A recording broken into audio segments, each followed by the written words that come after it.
Most prophetic genius that's ever walked the earth. These are his words from 2010. Surely there's a comic.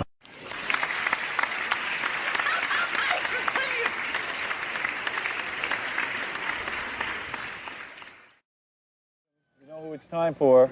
Hero of the Stupid. Yeah, that's him. He's the hero of the stupid. He's Stuttering John. Look at him, huh? Does he look like Linda Blair or what? Oh, come on. Look at that hair, man. You know, at least my hair's got a little style to it or something. That's because you have Rob working on it for 3 hours. Yeah, but I mean, I'm just saying, why don't you get a little style or something? I don't know. I got to go to the barber. It's a little too flat on top. What do you think of that, Robin? Hey, he's just a mess. Hero of no one. People constantly say to me, Howard, does John realize he will never have a career in anything else after what he's done? I am getting a little nervous for John because John is now 26 years old, and really, John has prepared for no kind of future. Like, he could go out and lay brick or something, but he'll be the most famous bricklayer in the country. And that's not the most happening thing to be. But really, Don't you worry about this sometime? All the time. What happens if the show goes off the air or something happens to me? What do you do? Seriously, what would you do? Well, but then I hope to have a record contract. But let's say a record contract is a tough thing to get, okay? You'll admit that. As much talent as you have, as much natural talent as you have. Let's say that never happens. And it looks like it never is going to happen. You're 26 and you're on television. I mean, I haven't seen anybody give you a record contract. Okay. What do you do if something happens to me? Cry. No, really, what do you do? What is your career path in that case? I don't know. I haven't really given too much thought. Maybe I'll take up acting.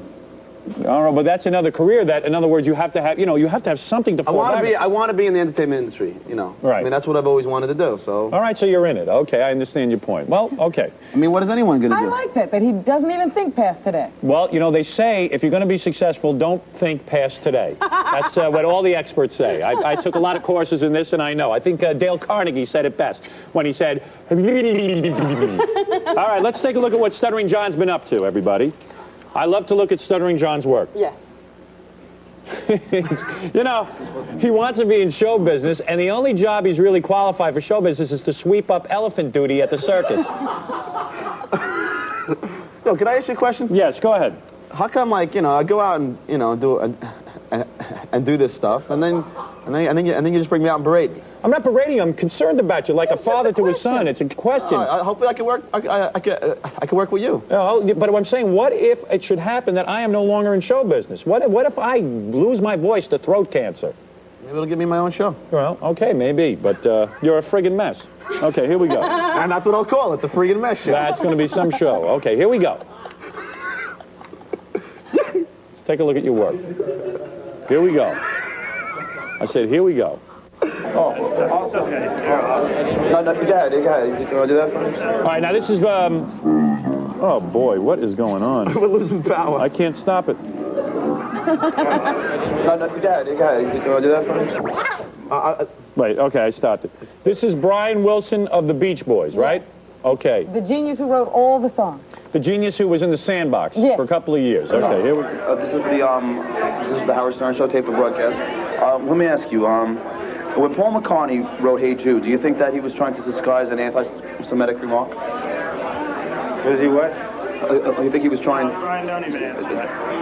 Don't answer that. Why? Stupid question. You think so? Yeah, I do. Who are you for? Who are you for the Howard Stern Show. Yeah, no, don't talk to him. Well, Brian Wilson was perfectly happy to answer that question.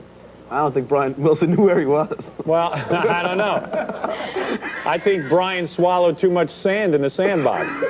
But Brian's a good guy. I've interviewed him before. I don't think that was an outrageous question to you. That was not so tough at all. All right, let's see what happens. All right. It's not. Well, it wasn't a bad question. I don't know. It's okay. How are you? Hi, fine, thank you. Hi, this is the Howard Stern Show tape for broadcast. How do you do? How are you? Let me ask you. What do you sleep in? What do I sleep in? Yeah. Nothing. Nothing, really? Nothing, yes. Were you ever molested as a child? No. Well, there's a lot of that going around. We're trying, I guess there is, but no, I wasn't. Right, I had a very square, wonderful upbringing. What do you think of Howard Stern? Howard Stern. Excuse me. What? I'm sorry. Sorry, John. I have to go. I'm Okay. sorry. I'll see you, Barbara. All right. Take care. Barbara?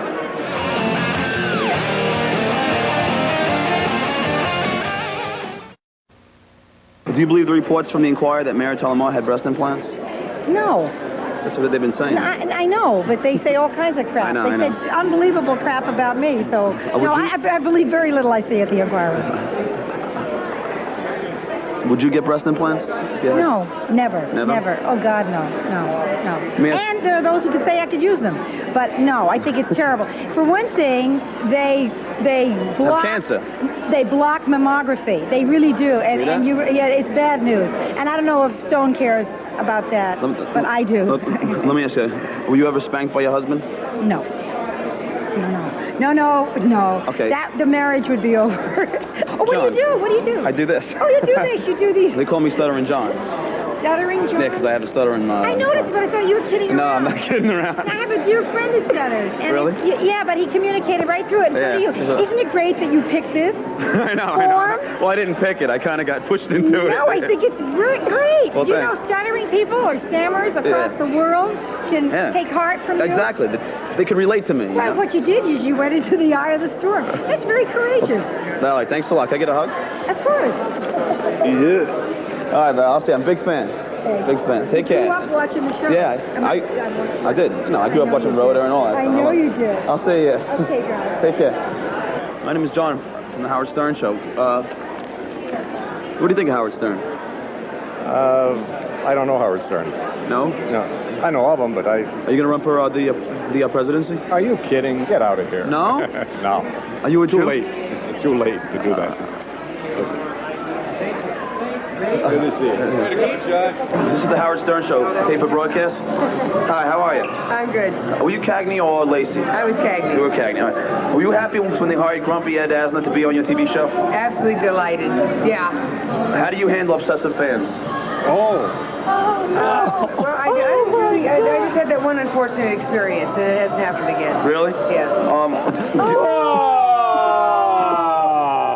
You don't know what you did again, do you? No. She had a real problem with obsessive fans, didn't she? She had a lesbian obsessive fan who moved into her house with a gun. Well. Boy, did you see that face? Wow, you took her for a ride on that one, man. I was trying to imagine what the question meant. What a turd you are. Hero of no one. Do you... These are really kind of great questions for Howard Stern. I mean, is it going to get rough? No. Do you or have you ever gotten jungle fever? Jungle fever. I don't know what that is. What exactly is jungle fever? I dated a black guy. I knew this was going to go. Goodbye. What do you think of Howard Stern? Just for the... I think he's great. All right, thanks a lot, Sharon. Yeah, all right. Glass coming through. Whoa! Her husband's a little too old for her. She needs a young, exciting man like Howard Stern. Yeah. Yeah, she was digging me, huh? My wife gets this every night, huh? Come on, ladies, throw up all at once. Boy, John, that was some interview. Got any more for us here? I don't think so. You don't think... Is that it? Is that the end of it? Well, Cagney is juicy. We learned that. She likes Howard. She likes her Howard.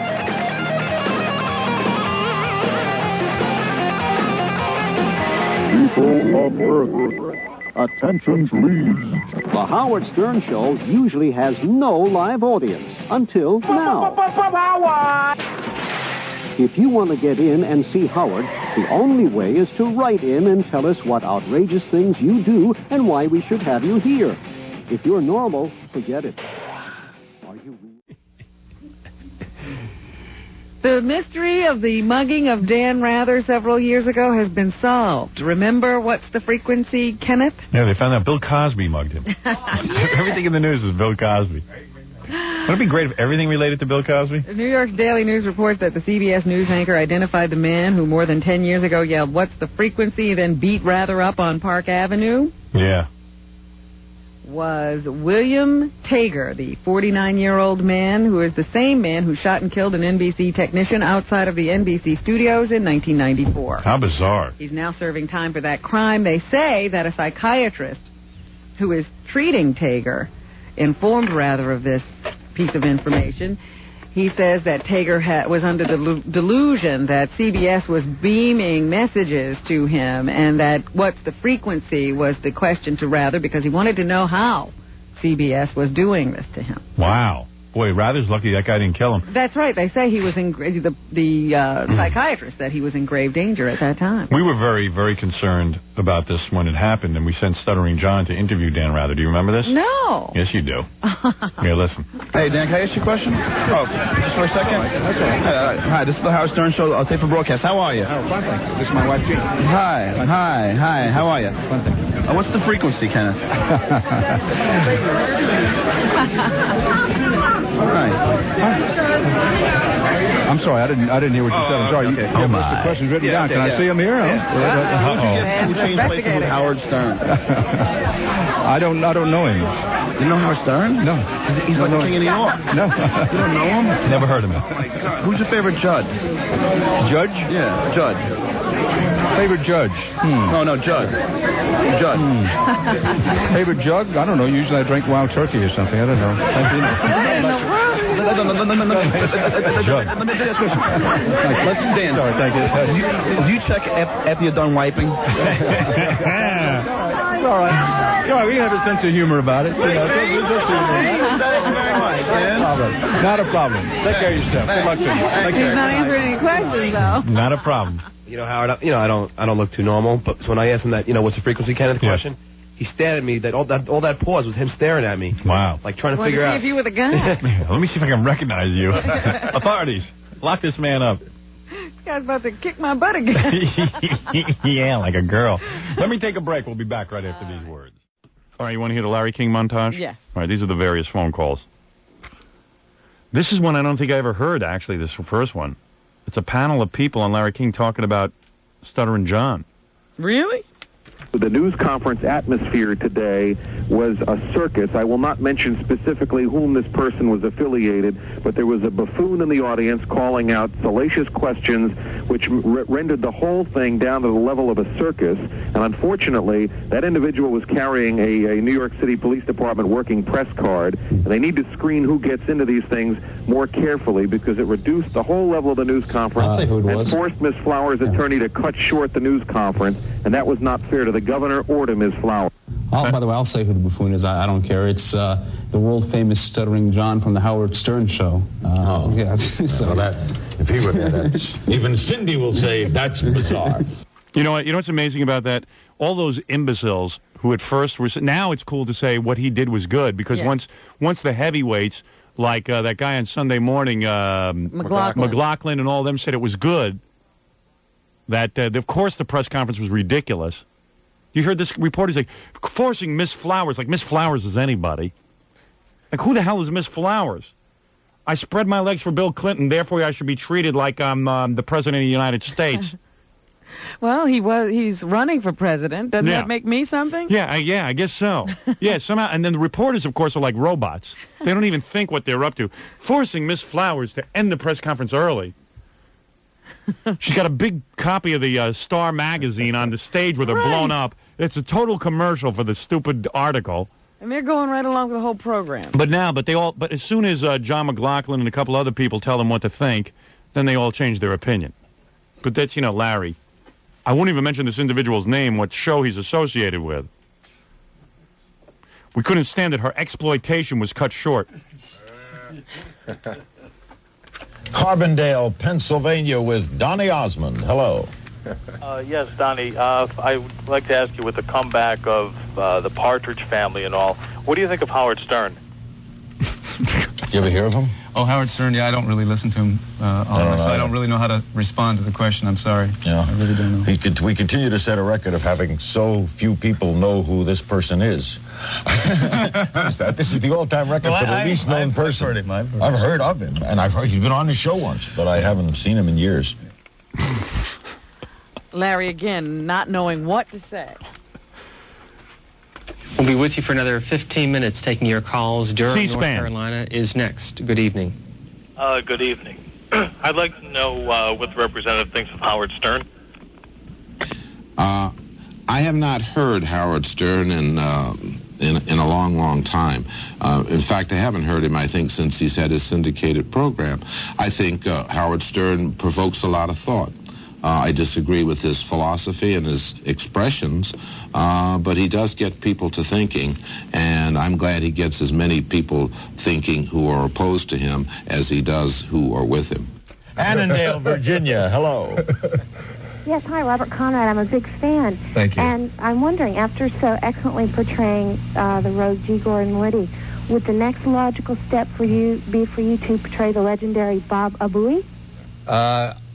I guess so. Why not? The money's good. The money's right. I'll put him on my shoulder. Cincinnati, hello. The legendary Baba Booey. Yeah, after you portray G. Gordon Liddy, what about Baba Booey? That's great. Think of Howard Stern. I didn't hear the name, sir. I'm sorry. We're having a what line? Iona, California. I didn't hear the name, sir. Hello. Precedent this sets. Could a child, for instance, decide to live with Howard Stern? I have no idea who you're talking about. And we go to Orlando, Florida. First call, rated sick. Yes, I'd like to ask Mr. Lewis if he would support the nomination of Howard Stern. Nomination for what? I suspect it's for president. We'll let that Right. comment go. Did you look at all of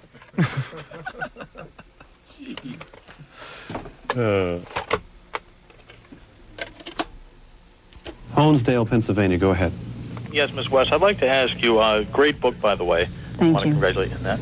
I want to ask you, with the economy in the shape that it's in, does Ross Perot seem to be the likely candidate for the presidency, being a business advocate, or would Howard Stern look better? I would think, Ross Perot saying that he can do something about the economy, and he's proved that he's a good businessman. What about Howard This Stern? would help him. Pennsauken, New Jersey. Hello. Yes, I'd like to ask Mr. Schwartz or Mrs. Duncan why they didn't consult Howard Stern. Sorry, Doug. I have no idea what that is. To Albuquerque, New Mexico. Beverly Hills, California. Hello. Hello. I applaud your efforts to renew your ties with your sons, Mac and Zach. Thank you. And what message are you trying to send to children? I'm a victim of a wealthy family having a divorce. And what message would you like to send to Howard Stern? To whom? No, I didn't catch the name. I think that children of divorce, though, the biggest message is that you have got to give the children permission to love both parents. The reason we cut that call about Mr. Stern is Roxanne. I didn't hear it. Roxanne is not a psychiatrist. Orlando, Florida. Hello. Yeah. Guess who just woke up? Who? Malika. Oh, Malika. Okay. Hear it all on 1-800-44-STERN. Call now. They're waiting for you. 1-800-44-STERN. Want to hear Richard Simmons? Speaking of guy who's no longer Offending a friend. people. Yeah. Here's a guy I offended, but for some reason when Jay Leno and David Letterman do the same exact thing to him. He's not offended. Here's Stuttering John, who interviewed Hero of the Stupid. Hey man. How you doing? How you doing, man? Hey, man. What? Hey, man. Yeah. Hey man. Hey, man. Hey, man. You know what I like about John? See, he can't talk anywhere. No. It doesn't change. Right. If they put him on the stand, you'd expect an inarticulate response. Stuttering John is a guy who goes out and interviews various celebrities when I can't be there, and Richard Simmons and I have not spoken in over 2 years. What did you think would happen if you ran into Richard Simmons?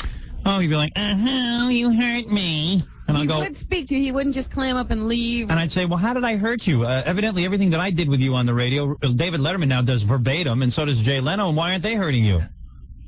What? What? You say I look chubby. Yeah, and so does everyone else now. So what happened? Where was this? It was at the Fashion Cafe. What? It was at the Fashion Cafe. Yeah. And he was, and so he just was supposed to be a press conference, but Right. we were the only guys there. I see. And he just comes out, dances. He like gets on this like. Was he wearing a bra? No, he's wearing those little tight little shorts of his. And he's fat, right? Yeah, he's like, his midsection's beginning to look like Jackie. Yeah, I know, and he's got a big double chin. There's a picture of him in the paper today with a big double chin. Really? Yeah. So there is some press coming out of it. 6 chins. He got one picture in the paper. And Howard, so there's like a runway set up. He brings out all these little kids. He's like 7, 8-year-old kids, and they all do the disco dancing to his new video. Oh, boy. Disco Sweat. No kidding. And he did this for who? How many people? For us, and then like 2 still photographers. Wow. There was nobody at the press conference. No. Richard Simmons says, what if you have a press conference and nobody comes? Is it still a press conference? It's a private show. So you mean all these kids were dancing for nobody? Yeah, they were all dancing just for the people eating there. So people were just eating at the restaurant. Oh, so thank goodness the restaurant had patrons. Richard Simmons has a weird career. He can't charge for what he does, really. So he comes out and goes, hey, everybody, don't eat those French fries. Don't eat the French fries, everybody. That's bad. I want them. Don't eat the French fries. Yeah, he's been eating plenty of French fries. Save them later. Save them for me. Hello, America. Hello, Frisco. So the point is that you went there, and there's a picture of Richard. Now tell me, look how big he looks. Did you see this? Look at the size of him in the paper. Dear. Just show this to Robin. I could see those big legs. No, never mind the big legs. Look at the double chin. 6 double chin. Oh my, that doesn't even look like Richard Simmons anymore. Looks like his aunt. Looks like Delta Burke. Delta Burke. So anyway, that's the, right? He's got like 3 chins. Yeah, I know. Something going on there. So anyway, after he gets done dancing around the place, then he brings the kids all around the restaurant dancing and yelling. Wow. And then imagine you're trying to eat. I know. And then he finally gets up to do one more still with the guy, and then I come up. And then you walked over. Yeah, there was like an Italian reporter interviewing him. Okay. Italian reporter. Something, and then I'm there, and I'm in disguise. He's big news in Italy. Yeah. Our first question was, why do you think Liberace hid his sexuality for so many years? I was kind of curious to see what. And John got this off. Yes, he did. Richard, are you going to be donating other things to Fashion Cafe?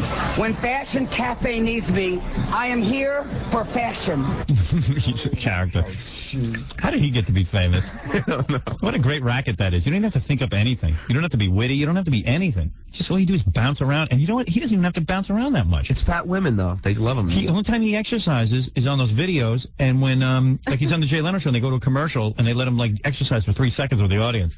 Then they go off the commercial, and then everyone stops. But your big scam is, you tell people how to do the exercise, you show it to them once, then you have to stand and watch them. Right. So you didn't even do more than one repetition. Yeah, right. Cato has more going for him. Now, come on. Well, what's the difference between Cato and Richard Simmons? He didn't witness a murder. Cato get even close to. I would take exercise advice from Cato before I would Richard Simmons. He's in better shape. Well, yeah, you'd be better off taking his advice on exercise. Hi, Richard. This is for WXRK. How you doing? WXRK! Richard, why do you think Liberace hid his sexuality for so many years? Did he? What? Say, Cato, I have to go. They're calling me. They're beeping me. Did he? They're beeping me. Richard, let me ask you. I don't think it's like that. Richard, Richard, you know who I am? Yeah. Richard, I love you. What's the matter? I know, and I love your girlfriend. But I have a new girlfriend. The one at Live at 5 is going? Yeah, I'm not going out with her. Cool, I'm friends with Richard. It's all right. How are you? I'm fine. Why don't you come on the show? I can't really talk about it. You know I can't really. I don't mind. Give me a big hug. Come on. I don't mind talking to you, John. Yeah, why won't you talk to Howard? I mean, honestly, let's get over this. I mean, you were the best guest on the show. Seriously. You look so different. I know. I knew I would get you. Richard wants me to call him and apologize for something that I didn't do. And I'm not man-cow. I'm not going to get into dress and code text and start apologizing to him. So it's been over 2 years. Hair, I didn't actually even know who you were. I had no idea. So this girl at Live at 5 is no more? No, I have a new girlfriend. Oh, gosh. Richard's trying to avoid any... He keeps asking John about his girlfriend. Right, yeah. But I keep coming back to the question. Whole attitude change was WXRK! Yeah, right. There's like... Oh, hello. I don't think I should answer that. So much in love with you. Yeah. What happened? We just, parting ways. It was the wrong way. How about you? Speaking of parting ways, why don't you come on the show? I mean, look, say something to Howard.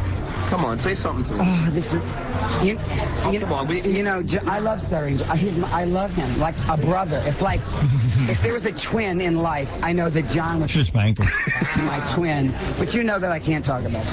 Howard? It's too painful. Really? Talking about it is too painful. But you know that because you've always been very good and kind to me. Yeah. It's just, it's all right. I swear to God. You don't have to. Please, he's so beautiful, and he dressed so beautiful. Yeah, I'm not asking anything bad. I just want to. I mean, no. We all miss you. Gary misses you. Please do not think that I don't miss all the fun we had. But it's really up to Howard. It's what is it going to take? Oh, I don't know. I don't know. First of all, he has never called me in 2.5 years. So everyone thinks that it's... Like I'm supposed to call him. Like I call any of my guests. Everything's emotional with this guy. Does Letterman call him? Does Jay Leno call him?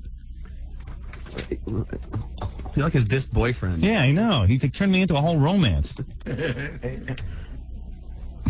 What is it? I'm in show business, sort of. I got to start calling him? I got to date him? 2.5 years.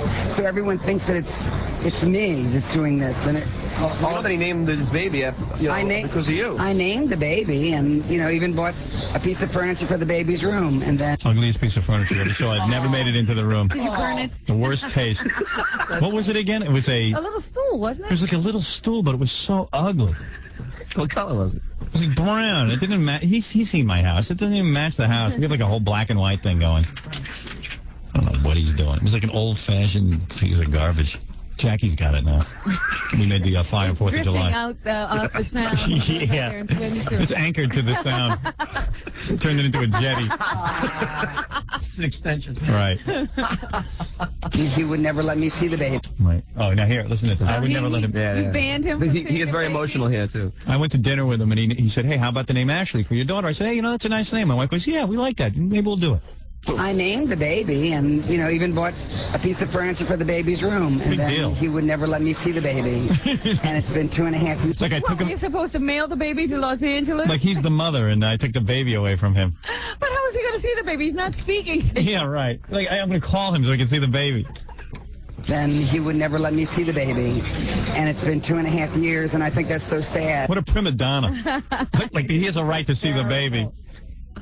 He kept me away from my baby. Yeah. I want to see my baby. I named that baby. Send them a picture of the baby giving him the finger. Yeah, that's good. I like that. F you. F you, Uncle Richard. F you and your furniture. 2.5 years, and I think that's so sad that I could never see that child. Have you seen that child? Beautiful kid. So I've never seen it. Good. You've never seen the kid, have you? Yeah. Have you? Yeah, I've seen the picture of him. Yeah, she's a great kid. Yeah. That's because she never met him. Have you seen that child? Beautiful kid. So I've never seen Ashley Jade, and that's really very sad for me because, I never got close to people, and I got so close to Howard and Allison and the children, and I feel very hurt about it all. So he comes over to my house, throws all the food in the pool, squeezes the housekeeper till our ribs are almost broken. I guess we did get close. What is this with the close? Let's get your fat ass on the show. Children, and I feel very hurt about it all. So what is it going to take? Like, what should, Time. Yeah, because you're in town now. You don't want to come on tomorrow or something? Huh? I'll personally bring you in. Oh, John, I love you, and I would do anything for you, but I think this is something that No, you know what it is? Letterman and Leno do the same shtick with him that I do. Yeah, they picked him up. He doesn't need this outlet anymore. Yeah, I got him out. His career was just about dead. He was selling those dealer meal cards. I'm not even selling those so well. Hofa, dealer meal. Sit there, eat cardboard cards. You'd be better off. You're not kidding. Yes, I'm having cream cheese. Eating the cards. He comes up to me one time. I see him eating a cream cheese and a bagel. It's obvious the guy packs away the food. He goes, "It's all right, Howard. You can eat cream cheese. It's on the card." Did we ever see him when he wasn't carrying food? Yeah. I said, then why don't you just eat those cards? Well, now this is just one fat card. Meanwhile, he had gone through all his cards on breakfast. And he wasn't measuring a thing. He was just slapping it on. Is he kidding? Then he used to be really fat. He was like obese, right? Yeah, he's almost fat again. or it's going to have to work out. Wait, what was that? I don't want to miss a word. This is great. You know I love you, and I would do anything for you, but I think this is something that Howard's going to have to work out. Yeah. Howard. What do you think? I don't have a problem. You talk to him anytime. Of course, I'm here every day. He has an open invitation. I'm not talking to you. He has to call me and apologize. For what?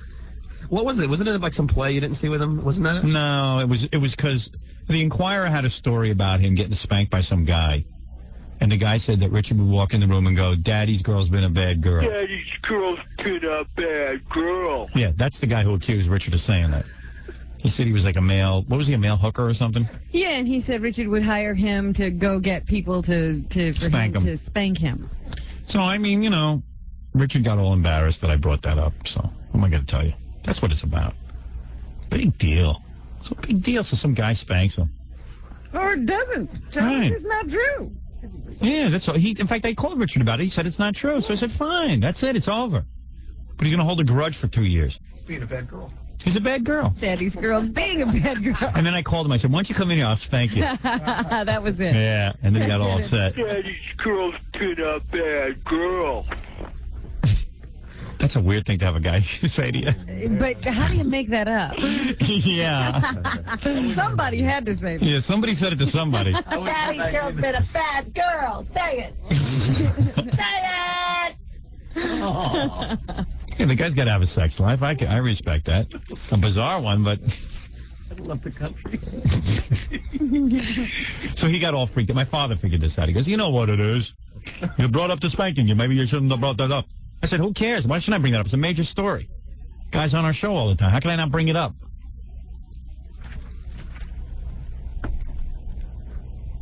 So that's what it is.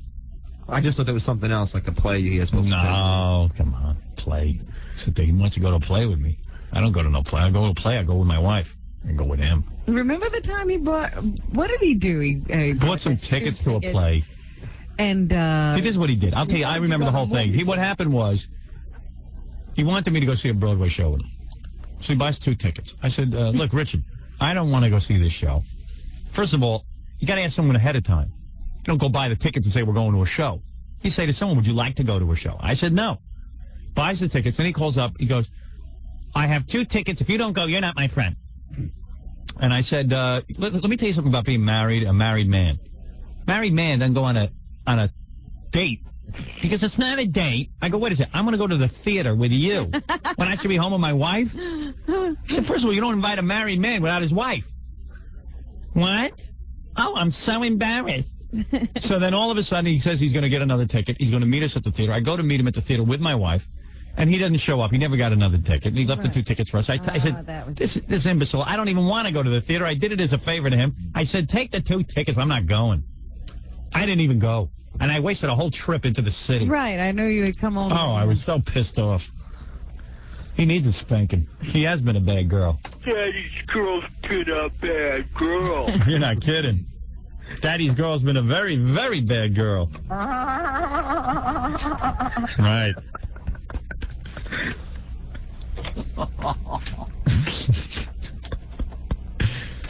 Fat people smell so bad. Oh, well, okay. So now John's going to ask the questions. Oh, so you get back to it. Yeah. Just keep Yeah. Why do you think fat people smell so bad, Richard? Oh, now see, there you go. Now you can throw them out. Richard, come here. Give me a big hug. I love you. Have you read Robin's book? You know, Quiver's I Life? have it. Did you read it? No. How come? I just haven't had time. I've been traveling. Yeah. But she looked gorgeous on the cover. My God, she was beautiful. Just beautiful. Yeah. Okay. Richard, would you have different? Would you have No, I'm asking you questions. Do you have bigger bowel movements when you were fat? I knew it. I knew I have to watch him. Get over here. Give me a watch him. You are the best. You doing okay? You're happy? See, you know, Howard, look, he said, look, why are you being such a, Stop this. You can't use No, have him. This comes from your heart, John. Howard wanted to know why you're being such a baby about this whole thing. All he has to do is pick up the phone. He has the telephone. And just call you. That's all he's got to do. That's all he has to do. Where are you staying so we can call you? Oh, John. again. Well, how else are you going to call you? I'm staying at your ex-girlfriend's house. All right, come here. Come here. How many times did you hug him? What are you? No, he kept grabbing the mic. Why'd you spank him? and holding the mic down, so... He's trying to schmooze, you know. Yeah, trying to be able to keep going with it. You're hugging and kissing. What is going on here? Well, that was it. Well, look, she's hurt, but I don't know why. She's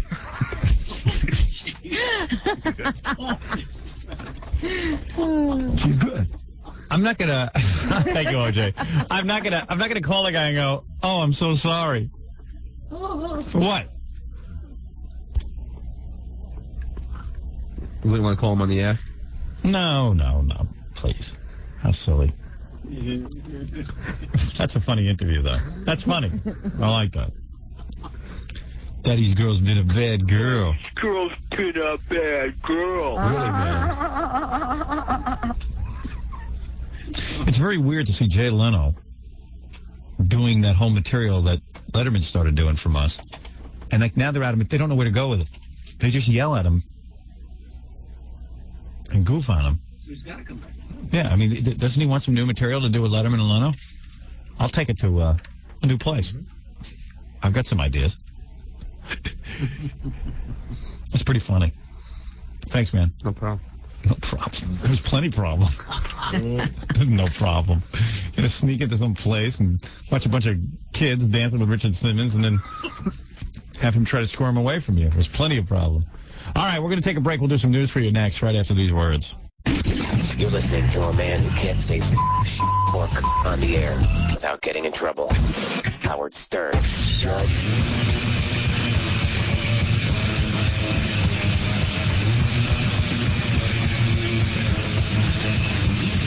Infinity Broadcasting, WXRK New York. Hey, how you doing? It's Will Pendarvis. If you want to go see Nine Inch Nails in Australia with $9,000 worth of diamonds in your pocket, you can win right after Howard, again at 2:23, 5:23, and 7:23 today. Also, if you missed my interview with Michael Stipe on Wednesday, you can check out pictures and audio at krockradio.com. And, of course, a 92-minute rock block at 5:16 today, this afternoon on K-Rock. Hi, I'm Jen. And I'm Jenna. And welcome to the Skyline High movie review.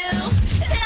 Oh, that's my favorite part. Okay, Jenna. Yeah? You know how I love scary, unpredictable movies like Scream 2 and Gremlins? Yeah, totally. So I got this movie the other night called Gods and Monsters. Cool. Sounds scary. Yeah, but snooze-a-rama. It was just like about this old wrinkly movie director guy who just wore these nasty old silk scarves and smoking jackets that were so last year's colors. Ew, no way. That is scary. When it comes to movies, some people get it and some don't. But at Real.com, they know what they're talking about. You'll find over 100,000 titles on VHS and DVD at the guaranteed lowest online prices. And this holiday season, to help you find the perfect movie for everyone on your list, check out Real.com's Holiday Gift Finder. They even have special holiday gift sets. Oh, and Howard's End? Not one set of buns in the whole thing. No way. Total disappointment. If you want to get real about movies, go to Real.com. That's REEL.com. Real.com, the best place to buy movies.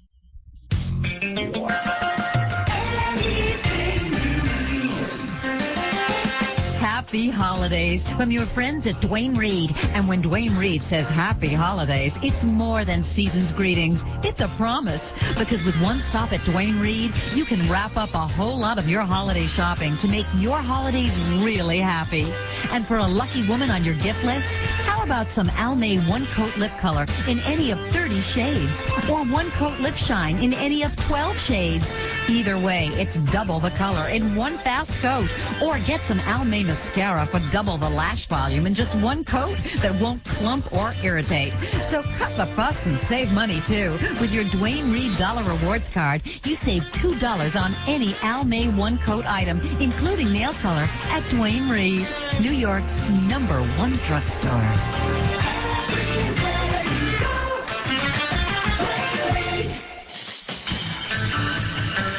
Yeah, I'd have him on the show. Sandbox.com. Sandbox.com is good. You been on there yet? You go on the internet at all? Of course I do. I don't feel like you do. I feel you don't. I was on there last night. On Sandbox.com. No, I was not on Sandbox. What were you on? What .com were you on? And Homes.com. Homes.com. Hey, Holmes. Hey, win $100,000 each week in the pro football season with the Pro Picks Challenge on Sandbox.com. It's so simple to play for the big cash prize. Just go to, in fact, Gary's doing it, and he's telling me I should do it. Yeah, why not? All right, Sandbox.com. You go there, you click on the Pro Picks $100,000 challenge. You pick all the pro football games for the week. If you make all the correct selections, you win $100,000. Wow. I'll do that. Even if you don't win. Would you like to win that money? Even if you don't win the money, you can still win plenty of other cool prizes, and it's absolutely free. You have to make your picks within the next few days to be eligible for this week's contest. I mean, I can do that. All I got to do is pick every pro football game? Hey, but, you know, like they've had monkeys who've done it. Yeah, I'm a monkey. Sandbox.com, enter the Pro Picks $100,000 challenge, and you might be $100,000 richer. Sandbox.com, the #1 online entertainment network, and it really is. The following is an actual phone call. I was in here learning that Stuttering John got his PBA cards taken away from him. By whom? His Patrolmen's Benevolent Association cards. I've never heard of anybody losing them. John gets a lot of speeding tickets, you know, so I said to him, you got to have a PBA card. I got him the PBA card, and I gave him the secret code. Mm-hmm. I have 14 of them now. You have 14 PBA cards. Yeah, but I gave him his first PBA card, and I said, John, you're such a schmo. I said, I'm going to let you in on a little secret how to get out of a speeding ticket. But you got to know how to do it. You got to have a PBA card. Here's your PBA card, and you tell the cops that your brother's on the job or something. You got to give him a secret code. I know. Well, and you got out of a lot of tickets. Yeah, I've got a lot of them. It's just I only had just one Jersey one, so it was in Jersey. You're stuttering. You didn't get any sleep last night? I've been stuttering really bad lately. I don't know why. What's going on? High anxiety. It just kicks in, man. Yeah. There's no real reason for it. Like you got a lot of sleep last night. Yeah, I was, like 4 hours. I mean, that's what I normally get. You get 4 hours of sleep at night? Yeah. No wonder you stutter. I'd stutter if I got 4 hours of sleep at night. I'd be, hi, everybody. Howard. I'd be the same way.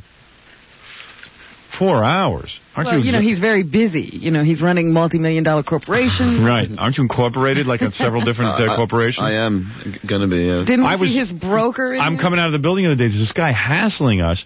I go, and he finally says, I'm here for Stuttering John. I'm his broker. I represent, what is it, Prudential Bates or something? Oh, he was here? Yeah, he was up here trying to get a hold of you, your broker. Yeah. I bought some short-term mutual funds. Oh, man. Where are you getting this money? I don't know. You're saving up, huh? Yeah. Just bought another 100 shares of stock, you know. And what? Image Entertainment. You know, he's one of these guys. You're going to watch. It's up already. I already made money on it. Good. So you can keep talking about it. It just went up 5/8, but... Oh, wow. But, Howard... Let's cash in. I'm well, why don't you cash in, then? I'd cash in today. I'm telling you it's good. I have a good feeling about it. You know what's funny about him? Throughout my life, I never had any money. So people would come up to me once in a while and say, listen, I'm going to get you in on a tip. Right. Buy Image Entertainment. And I'd always say, here's a guy who knows, he's a rich guy. These guys don't know anything. I've been trying to tell John, but everyone always gets burned, and then they learn their lesson. I knew a guy used to weight train me. He finally got a couple of bucks in his pocket. One of his clients comes in. He says, this is a rich guy. He's got the tip. He knows. Guy lost a couple of grand, and you know what? It really hurt. It devastated him. It really did devastate him. The thing is, if they know so much, why are they still working? Right. And believe me, John doesn't get it. No. This one... It's like a John, why don't you just buy some safe stocks? If you're going to go into the stock market, why don't you buy a couple of stocks that, okay, maybe you won't get rich overnight. I did. But what you're doing is gambling. You're taking your money and gambling. What stocks did you buy? And what kind of money do you have to buy stock? I bought Infinity stock. All right. Well, that's a good, solid company, and we work for it. That's kind of fun. Okay, all right. And there's a reason for that, though. Right. Well, I have a good reason for this. If you let me it's one of the companies that puts out laser discs, and I think laser discs is like the wave of the future. It's my own opinion. What if it isn't? And what if they're not the... it's just like there's a lot of bicycle companies out there. But some make crummy bicycles. Right. Some will go under, and some will succeed. There was a bicycle company. I remember years ago there was a stock, and bicycles were the big rage. All of a sudden, they caught on, and everyone was buying a bicycle. And bicycle stock. Someone told me bicycle stock. Stock went right down the toilet because they made a crummy bicycle. It doesn't automatically mean that you're going to, make money. Yeah, I didn't buy that much, though. All right. I think the wave of the future is you waving goodbye to your money. That's what I think, quite frankly. Yeah, Image Entertainment. I'm sure Image Entertainment's a fine company, but I don't know that you should be the one sitting there and banking on it. Unbelievable what goes on with him. Because I see his broker, and we're going with his broker. Got people hanging around. The few bucks he has, there are people hanging around waiting to take it from him. I know, and there was a serious guy. I mean, this is a serious-looking dude. I mean, you know, well, he was from Prudential. That's like a different thing. I said Prudential. Yeah, no, but that doesn't have nothing to do with the stocks. What is that? What are you into with that? That's short-term mutual funds. Oh, short-term mutual funds? Yeah, they're low risk. I see. So, yeah, but what is he here for? To collect payments? What is he here for? I was thinking about going into high-risk funds. I see. What do I'm not, Jackie can't believe I'm not married. I don't have any dependents. But, right. You know, let me explain something. Why don't you just throw it out the window? Because let me just Why don't you just give it to us? You put your money in the bank. You only get 2% at the end of the year. I mean, it's 4% of the bank. I'm not talking about the bank. I'm going to say something to you, and I hope it sinks into your thick skull. Because you know what? You might as well go to Atlantic City and just play blackjack with the way you're investing. I do that too. My father was never a wealthy man, but what he would do is every month out of his paycheck he would take $50, let's say. This is when he was a young guy starting out, $50. He always had a program, and he'd take $50 and he'd throw it into a mutual fund. A mutual fund. And take another $50, throw it into a mutual fund every month. And you know what it is? And now he's got like a little pension for himself. Otherwise, he couldn't have retired. Yeah, that's what I do. It's a stupid $50. But what are you into? Just put it in a regular mutual fund. That's what I'm doing, short-term mutual funds. I see. That's a normal, I don't know what you're doing. You know, what a crew I have. Fred doesn't have HBO, and John is wheeling in stock. Yeah. I mean, it's unbelievable. It's a wild crew. Figure that out. Yeah. Should be the opposite. Fred should be in the stock market, and John shouldn't have HBO. I have HBO. I know you do. You have everything. Fred doesn't have HBO. Oh, he's got the car phone. He should get car phone stock is what he should do. You know the $500 you spend in a month on your car phone bill? That could be going into your mutual fund. Yeah, I know. Well, why don't you rip that phone out of your car? Yeah, that was my first This imbecile is calling me from his car the other day. Me. He's not even allowed to call me. And he goes, hey, how's the connection? I'm calling you from my car. You can't even tell. I go, I don't believe it. And what are you calling me about? That would be a good investment for him. To rip out the car phone is a good investment. Right, and take the $500 and put it in the bank. Well, it does come in handy. So have you made any money on your investments yet? I don't know. I mean, you don't even know when you buy stock, I guess. No, I see. You're just wheeling it. You give this guy carte blanche, and he goes ahead and. Oh, you mean like on the Prudential thing? You mean? Yeah. Any of this? Have you made money? Yeah, I mean that just makes it dividend. Okay, very good. All right, there it is. A stuttering joke. So anyway, I told this moron what to do with a PBA card when he gets pulled over by a cop. Yeah. There's a code. There's a way you handle it. So he gets 100 speeding violations all the time, this guy. Of course, he couldn't slow down. No, that would have been the real answer, but so we did the thing with the PBA cards. So now a cop just pulled him over the other day, confiscated his PBA card. That goes my get-out-of-jail-free card. Yeah, he confiscated the card and gave you a ticket anyway, right? Yeah, he gave me a ticket for no seatbelt. I was speeding. He no seatbelt. You can always get out of that. You took a ticket for no seatbelt? Well, because I was speeding. I was going 30 miles over the limit. So, right. So he just said, I'm taking your card, but instead of speeding, I'll just give you a no seatbelt. And he took your PBA card? Yeah, and he took my PBA card. But I'm getting another one. Why would he do that? I don't understand why you do that. The guy would take your PBA card. I didn't know. This is the first time it ever happened to me. I guess he's saying, so now the next time you speed, you're going to... Well, he must have been a cop who's pulled you over several times. No. They had 4 cop cars pull up. Well, I'll tell you something. What he's got going on. I'll tell you something. A seatbelt. I got pulled over once, and the guy said, you weren't wearing a seatbelt. I go, officer, as he pulled me over, I took it off. I was wearing a seatbelt. And he said, oh, okay. And that teaches you a lesson. With the seatbelt stuff, it's your word against his. That's right. So if you say I was wearing a seatbelt, he can't give me a ticket. Because Jackie got a seatbelt ticket from his local cops. I said, don't you tip your cops? I mean, local cops shouldn't give you a ticket. They should treat you with some kind of respect. You're on their team. Local cops should just give tickets to people that are zooming through the neighborhood. Yeah, right, out-of-towners. You're a resident. You let them give you a ticket? Boy, even in Bayville, he gets no respect. Yeah, he gets no respect in Bayville. You're saying the Bayville police gave you a ticket? Millneck police, right? And did you say, hey, it's me, it's Jackie? The guy knew me. He knows how. He loves the show. And he gave you a ticket for no seatbelt. Yeah. I was like beside myself. You said, what is it? I'm a resident.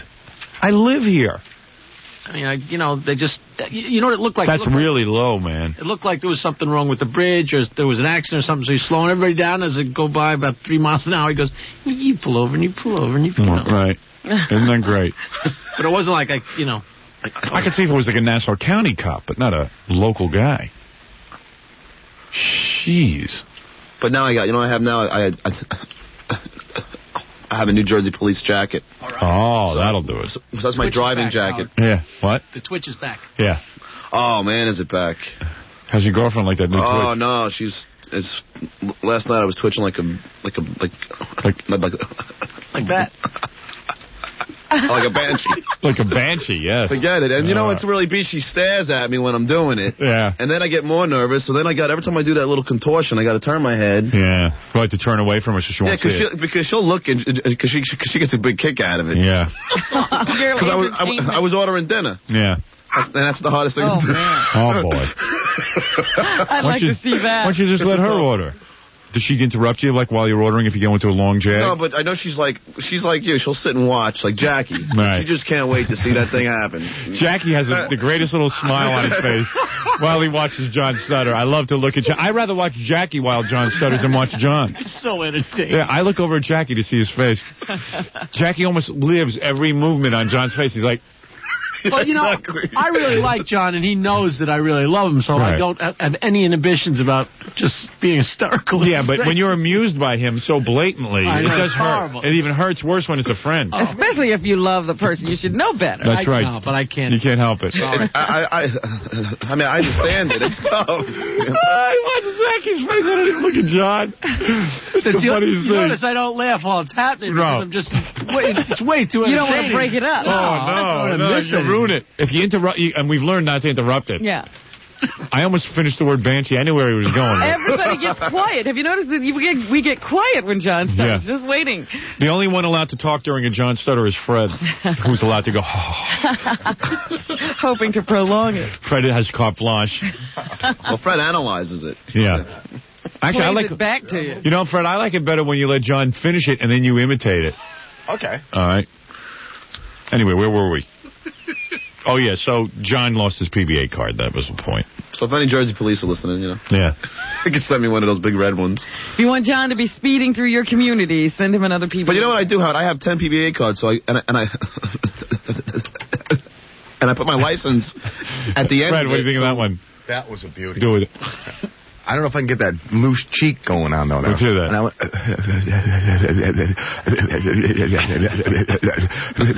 Through the community. Well, you've left that spot out. Yeah, the cough, that explosion. And there's also a thing at the end where he just runs out of breath finally, and in desperation. You know what? You know what really gets me, though, Howard? People think that I'm acting. People think that it ain't... that it isn't real. That's a new thing. That really thing gets is new. It's like there's a fish hook. Jackie. I can't see that. Oh, you're missing it? It looks like there's a fish hook, like caught in his cheek, and it's like... I think he's tired. But I mean, nobody could act that good. You know what I'm saying? No. It's like going up to a guy in a wheelchair and say, "Come on, you can walk. Come on." Right. Well, there you go. You think with all these stocks, and now that he's a wheeler dealer, he would drive safely because he has so much to live for. I know. But no. But the speed limit's way too low. 55 miles. Do you ever drive 55 RPM? It's difficult, but there has to be at some point. I mean, people can walk. You want to know something why there has to be a 55-mile-an-hour speed limit, though? There is a new kind of maniac on the road. If you drive in the right-hand lane, let's say you want to drive 55, you want to go at a nice slow pace. They want to pass in the right-hand lane. Oh, yeah. And they start honking you. Now, I don't know what they want me to do if I'm in the right-hand lane doing 55, and they weave in and out like wild men, and they really should lose their licenses for this particular kind of driving. It's a type. It's amazing how fast they go by you. Right. It's really, they think they're in the Indiana 500, Indy 500, yeah. Indianapolis 500. It's unbelievable. And I sit there, I'm on the road, I'm going to get killed here with these maniacs. I mean, I'm not the world's greatest driver. I hate driving. I love driving. Yeah, but you're one of those people we're talking about. Yeah, I've seen you drive. You're frightening. You really are frightening. I'm glad the cops pull you over. And I'd like to... I'd love to really race someday, you know? Yeah, I got you. It's great, man. It's the greatest. You're the greatest. Stuttering John. Everyone loves him. All right. You were really stuttering when you were interviewing that Ku Klux Klan guy. You were really nervous. Yeah. Well, he was a strange guy. I mean, you hear his... I mean, he's a weird guy. Yeah. All right, well, there he is, Stuttering John. Got his PBA cards confiscated. Only guy I know ever had his PBA card confiscated. It's unbelievable. All right, man, go ahead. All right, man. Thank you, John. Stuttering John, everybody. Could you imagine? Imagine if you were a waiter. Yeah. John started ordering. The waiters must... What does your girlfriend do when you... She laughs. Really? Yeah, Put your headphones back on. I guess we're not done with you. Yeah, she laughs. People. She doesn't feel good about laughing, but right, she can't help it. No. Well, you kind of made it acceptable to laugh. I guess so. Gee, what a great thing. But that's better than holding in a laugh. Right. That's the worst. And the waiter, he laughs? No, they really try not to. Right. Do they finish like? Sometimes, and then that really drives me nuts. Where did you go to eat last night? It's kind of hard juggling the girlfriend and your band and this show, and she must want to go out with you a lot. Yeah, well, so how do you go out with her every night? And I manage, just go over there. Yeah, go out to eat. And where did you take her last night? Take her some.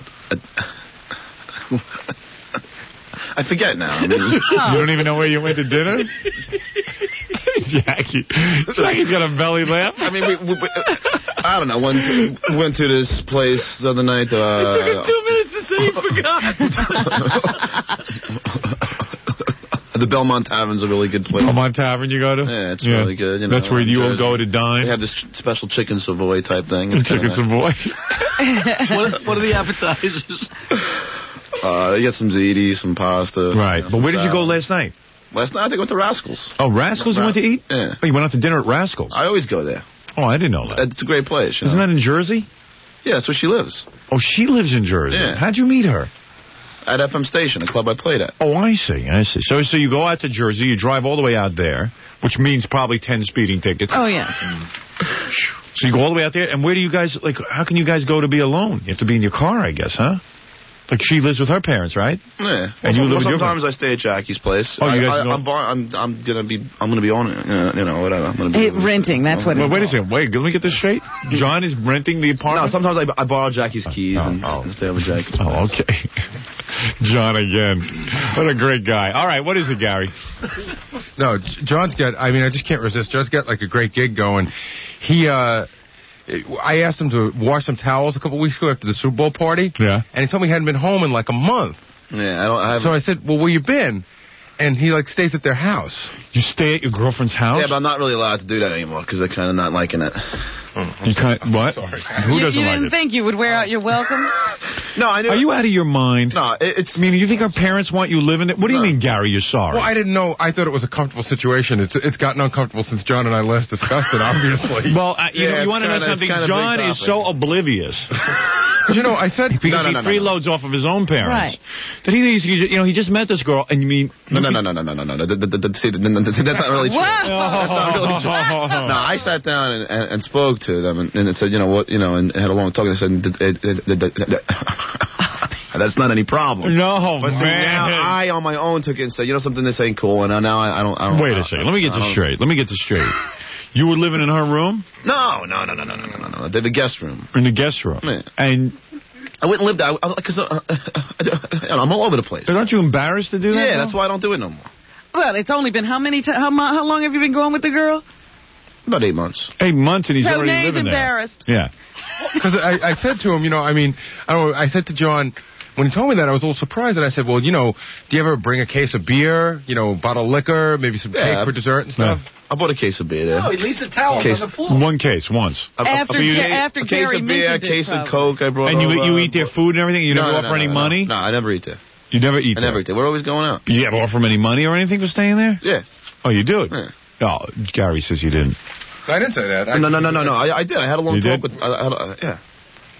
Her parents are pretty nice, man. I don't know. I had this conversation with John right at the very beginning because he started this right. Yeah, but don't worry, it doesn't matter. I'm getting my own place. It doesn't matter. I got to tell you something. When I was in college, I came home for a summer. I had broken my ankle, so I was in a cast, and I had just met Allison, and I had been dating her a couple of months. it was getting kind of serious, you know. So I said to my parents, I want my girlfriend to come over. I said, look, I'm not going to see her for the whole summer. I'm going away to work. Why don't you, could she stay for the week? My parents flipped their lids. 2 days they gave her. Boom, that was it. 2 days. I said, but I'm real serious about this girl. You guys, you'll meet her. She's really very nice. 2 days and out, and they threw her right out. Oh, I couldn't believe my heart was broken. Did she sleep with you? No. Oh, not my parents' house. I had to bang her when they went out for like some milk or something. As wild as my parents are, that was always... that's strange. Taboo. It's strange. That was taboo. But then we went to visit my sister in Pennsylvania with my parents, and then we slept together there. With your parents in the house? My parents, because there was nowhere else for Allison to sleep. And it wasn't their house. And then when I came down in the morning, I felt really weird. And I said, this was a mistake. This was a stupid move. Yeah, how was breakfast? Oh, it was really cold. And I came down, and me, stupid kid that I was, I come down in my underpants. You know, like, hey, look who just got laid. I'm showing off to the family. Did they make her wear like a red A? Oh, man. And I know, Allison didn't care, but I did. And I felt like a real retard. I said, this was a mistake, sleeping with Allison in front of my parents. So you know what I did? I took her to a hotel. Banged her over there. Over there. Over at that place. What is it? No, I had a friend who was living with his parents. Yeah. Just like, say like you're 21 years old, you live with your parents, you got your own room upstairs. Right. And his girlfriend moved in. Yeah? She moved into his room. So like they were living together, except it was his parents' house. This is a real weird situation. Yeah, well, I know some people doing that. Yeah, lots of them. My cousin was living with his girlfriend in his house. I couldn't believe that his parents were putting up with that. Which one is that? And my cousin, he was doing that. I couldn't believe it. No visible means of support. Nothing. They got a girlfriend living in the house. Oh, you got to have the girlfriend living in the house. Amazing. Yeah, you got to be nuts to have them do that. All right, John, I got to do you quick because we got the news coming up in Brian Bosworth. I got a lot to get to. Who is this now? This is Tom Lasorda. We went to a, I don't want to say, well, it was a convention type of thing, and Tommy was there. Why don't you want to say it? Just tell me why you don't want to say it. What is your rationale here? Well, we went to a Slim Fast convention. You want to say that? Yeah, I guess you could say it. It's just that why wouldn't you just say... Why wouldn't you just say, I went to a convention of weight loss products or something? Okay, I could say or a weight loss product that Tommy Lasorda endorses. Okay. Because you're taxing a person with a very limited vocabulary. Oh, I see. Because I tried to ask him to reword it. Who's taking a taxi? I can't trust you, man. He cannot reword.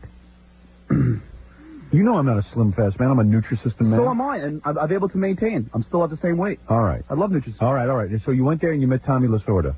Yes, I met Tommy Lasorda. Yeah. That's right. Yeah. Go ahead, Jackie. Let it out.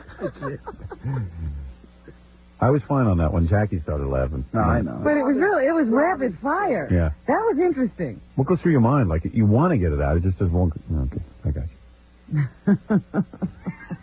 All right, so then you met him and then you interviewed him. I heard this was like riding a wild bucking bronco. This was just as scary as any of the baseball players have been, if not Baseball scarier. players don't like John. They don't take a cotton to him. Well, they don't have... I thought I would start out with mild questions. Well, Tommy Lasorda is such an important individual in our society that... Well, no, all these sports figures are kind of... very serious. Taken with themselves. Yep. Long hair doesn't help. No, it doesn't. Long hair freaks them out. I thought I'd go with the mild questions, and apparently they are. That's what I suggested to you, because what happens is he goes up and hits them with such outrageous questions that they won't even look at him. I said, ask him a couple of normal ones. Yeah, we had once had a policy of putting a few real questions in. Yes. And I don't know, John seems to have eliminated that. No, I did them. All right. Hi, Tommy. How you doing? I'm great. How you doing? I'm a big fan of yours. Congratulations. Thank you. Thank you very much. Korea. This is for the Howard Stern show, tape the broadcast. Do you watch Howard Stern? Who? Howard Stern. Howard Stern? Who's he? Oh, he's the guy on... See what I mean? But I bet you he knows David Letterman. And I bet you he knows all these other, losers. Well, not that Letterman's a loser, but, these other losers. He knows Rick Dees, I'm sure. Yeah, and Arsenio. Yeah. See what I mean? And, John thinks that's good, that he doesn't know who I am. It's cool, man. I really just know that you're going to be even huge beyond belief in another year or two. I'm 37. How long do I have to wait till I'll be like Rodney Dangerfield? I'll be 65. You don't want to peak too soon, just like John. I'll be 65. You're building up a following. Shut up, John. When you start discussing your career with him... How dare you? You don't even make a paycheck. Well, yes, I do. It's money that should be in my bank account what they pay only him. thanks to him you make a paycheck. And Money you're I had to telling give him up. how cool it is. Come on. Think it's easy for me to negotiate with radio station and WOR when they have to pay you money? He has to spend half the day on the phone with Tom to explain you. Yeah. You think that's easy? It's a burden. No, I must not be easy. I heard Tom doesn't want you sleeping in the station anymore. Yeah, that's canceled, man. That is bogus. What is his deal, man? Why doesn't he lighten up? What I don't understand is I'm out there doing it for this, for the radio and TV and stuff, and, what's the big deal, We have our own office back there. I brought my cot and my pillow. Most offices have people who sleep in them. Well, hey, the thing is that we don't pay John any money, and what are we going to do? I mean, I know Tom won't put John up in a hotel because John goes up late, and we got a guy who comes in early in the morning for free. I understand all I think Tom ought to let it slide a little. It's just that this is an office. Oh, come on. This is no office. There's rats running around in it. There's no ventilation. But even they don't sleep here. Yeah. I guess Tom thinks it's John that attracts all the mice. I mean, what does Tom expect you to do? Go get a penthouse apartment somewhere? I don't know. Why doesn't he use his brains and just look a little bit of, I don't see it. If I don't see it, I don't. He comes in at 2 in the morning and sleeps for 2 hours. It's not like he sleeps here all night. He takes a rest till I get in. Well, if John was working out of your house, yeah, you wouldn't mind him doing that. Yeah, I guess. I know what Tom's saying, but sometimes if you go to Tom and say, hey, I need to hire someone, then he shakes in his pants. He knows he doesn't want to pay anybody, but he doesn't want them sleeping here. And John, of course, helps the ratings when he goes out and does these interviews and stuff, but, Did you explain this to Tom? I'm not going to explain anything to Tom. If Tom can't see the world through his own eyes, what am I, his teacher? What am I, his guru? You're his Yoda. Yeah. Who's he? Oh, he's the guy he has a TV show here in New York. No, I never watch it. What time of the day is he on? It's on Channel 9. Channel 9? Yeah. Well, I never know. Tell Howard hello for me, though. Okay. I never watched the show, but evidently it must be a pretty good one. Yeah. Will you see The Truth or Dare? What's he based that on? Love people. In show business, they lie. John's nervous, anticipating all the questions that are coming, and now the guy's almost treating him like a human being, so now he feels real bad, right? These are the scariest ones. That's why did he even get into these conversations? Right. You know his reputation as a manager, right? Yeah, I know. He's nuts. He's nuts. Yeah. Truth or Dare? We missed something. You ask him if he's going to see Truth or Dare, the Madonna movie? Yeah. Right. He's not that, is he? All right, that's a general question. It must be a pretty good one. Will you see A Truth or Dare? Huh? A Truth or Dare, on the Madonna movie. Are you going to go see that? No.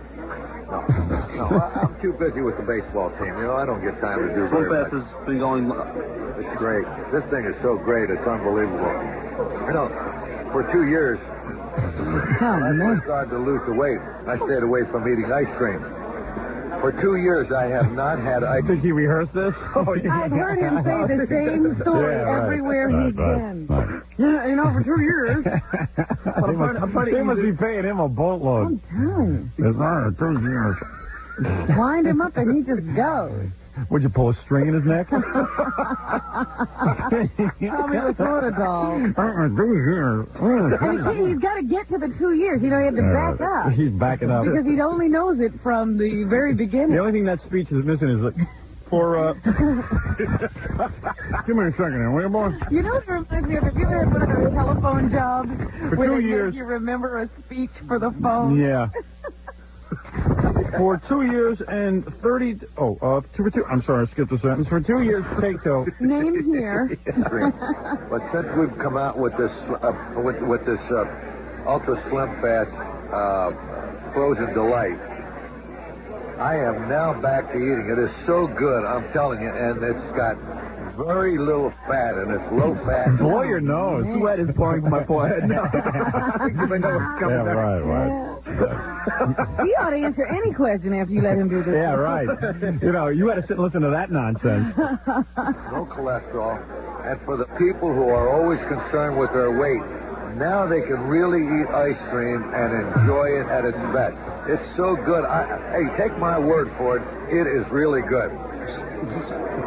Let me ask you, I'm in a band. Do you have baseball groupies, like girls who hang out, Oh, yeah, I've seen some of them around. Oh, really? Yeah. Is there a lot?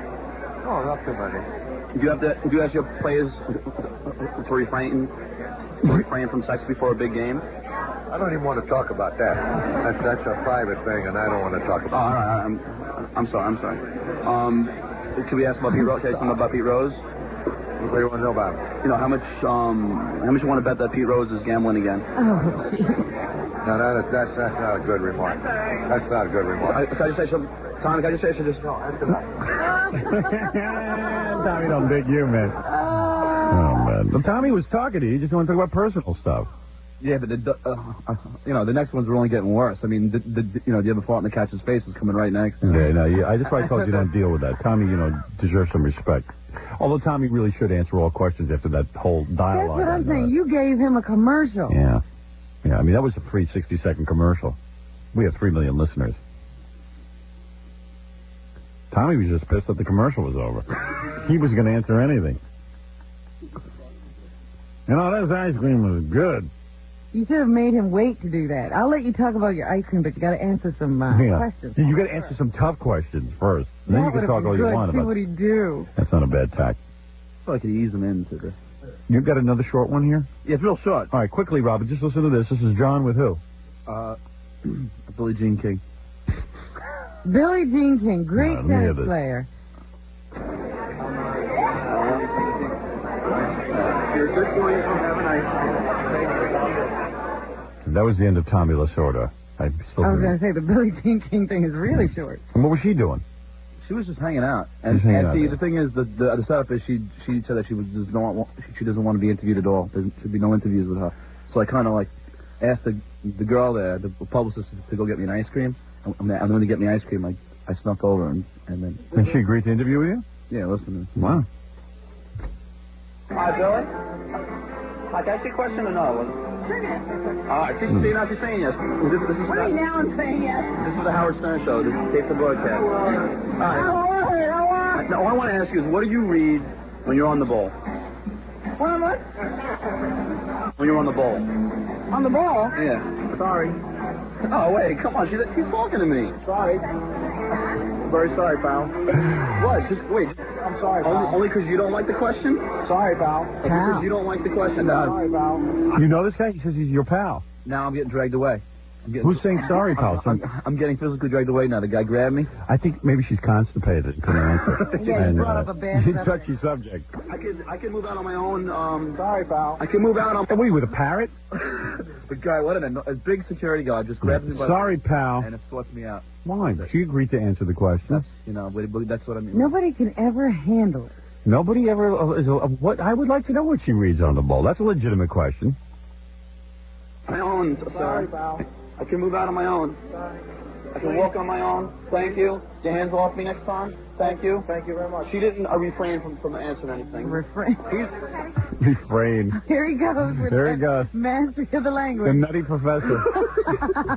Professor Erwin Corey. I said, at first I thought maybe they'd start parroting to each other. Why didn't you say, hey, she wanted to ask, she wanted to answer the question? Why don't you just say that? Why do you have to throw in the word refrain? When you don't know what it means. What does refrain mean? Hold off. Right? Hold off from saying. I refrain from speaking. Yeah. She didn't refrain from answering the question. I suppose it's a proper use. I don't think so. How would you use that? It's awkward, yeah, to say the least. Anyway, it's my boy who went to college. I would never just think to say, hey, she didn't refrain. But especially if I had a very poor use of the English language at my disposal. But Howard, I just had asked, will you refrain from sex questions? Okay. So I had the word in my mind. It was I see. All right. And we could have been really, we could ask really weird questions to Billie Jean King, but we didn't. She was willing to answer. That's right. The beat thing is that this guy just came because he just couldn't handle it. He didn't like it. And what was he? Some big guy? A big security guard. A security guard. Like he knows he's now in charge of public relations. Yeah. Why does he get to tell us what Billie Jean should be asked? Oh, because he's the Fuhrer. Yeah. Thanks. We didn't ask anything back. I don't understand it.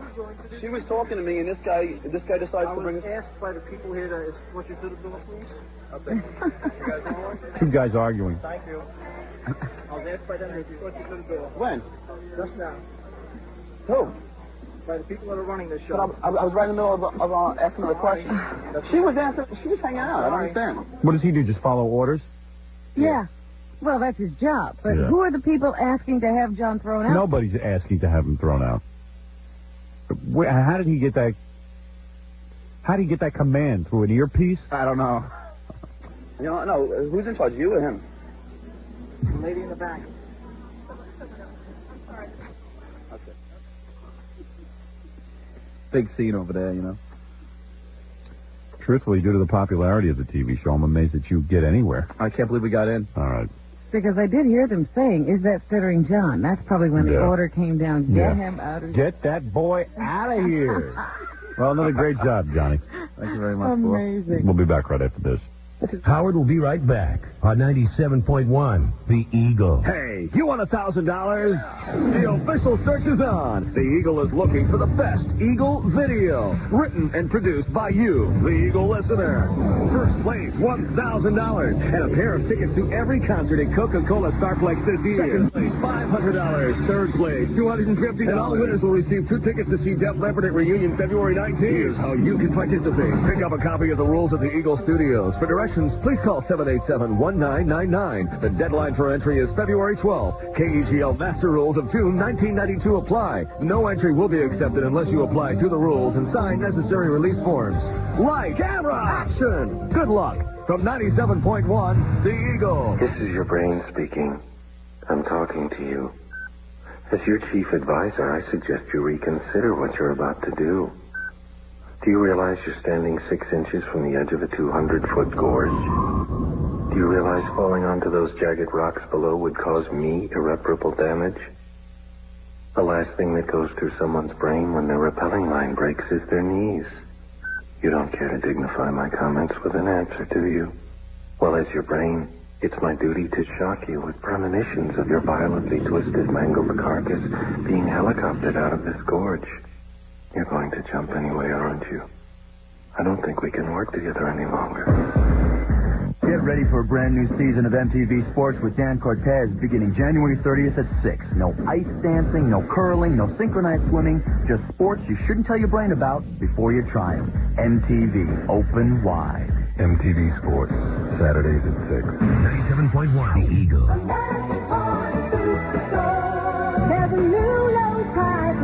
Now there's an idea whose time has come.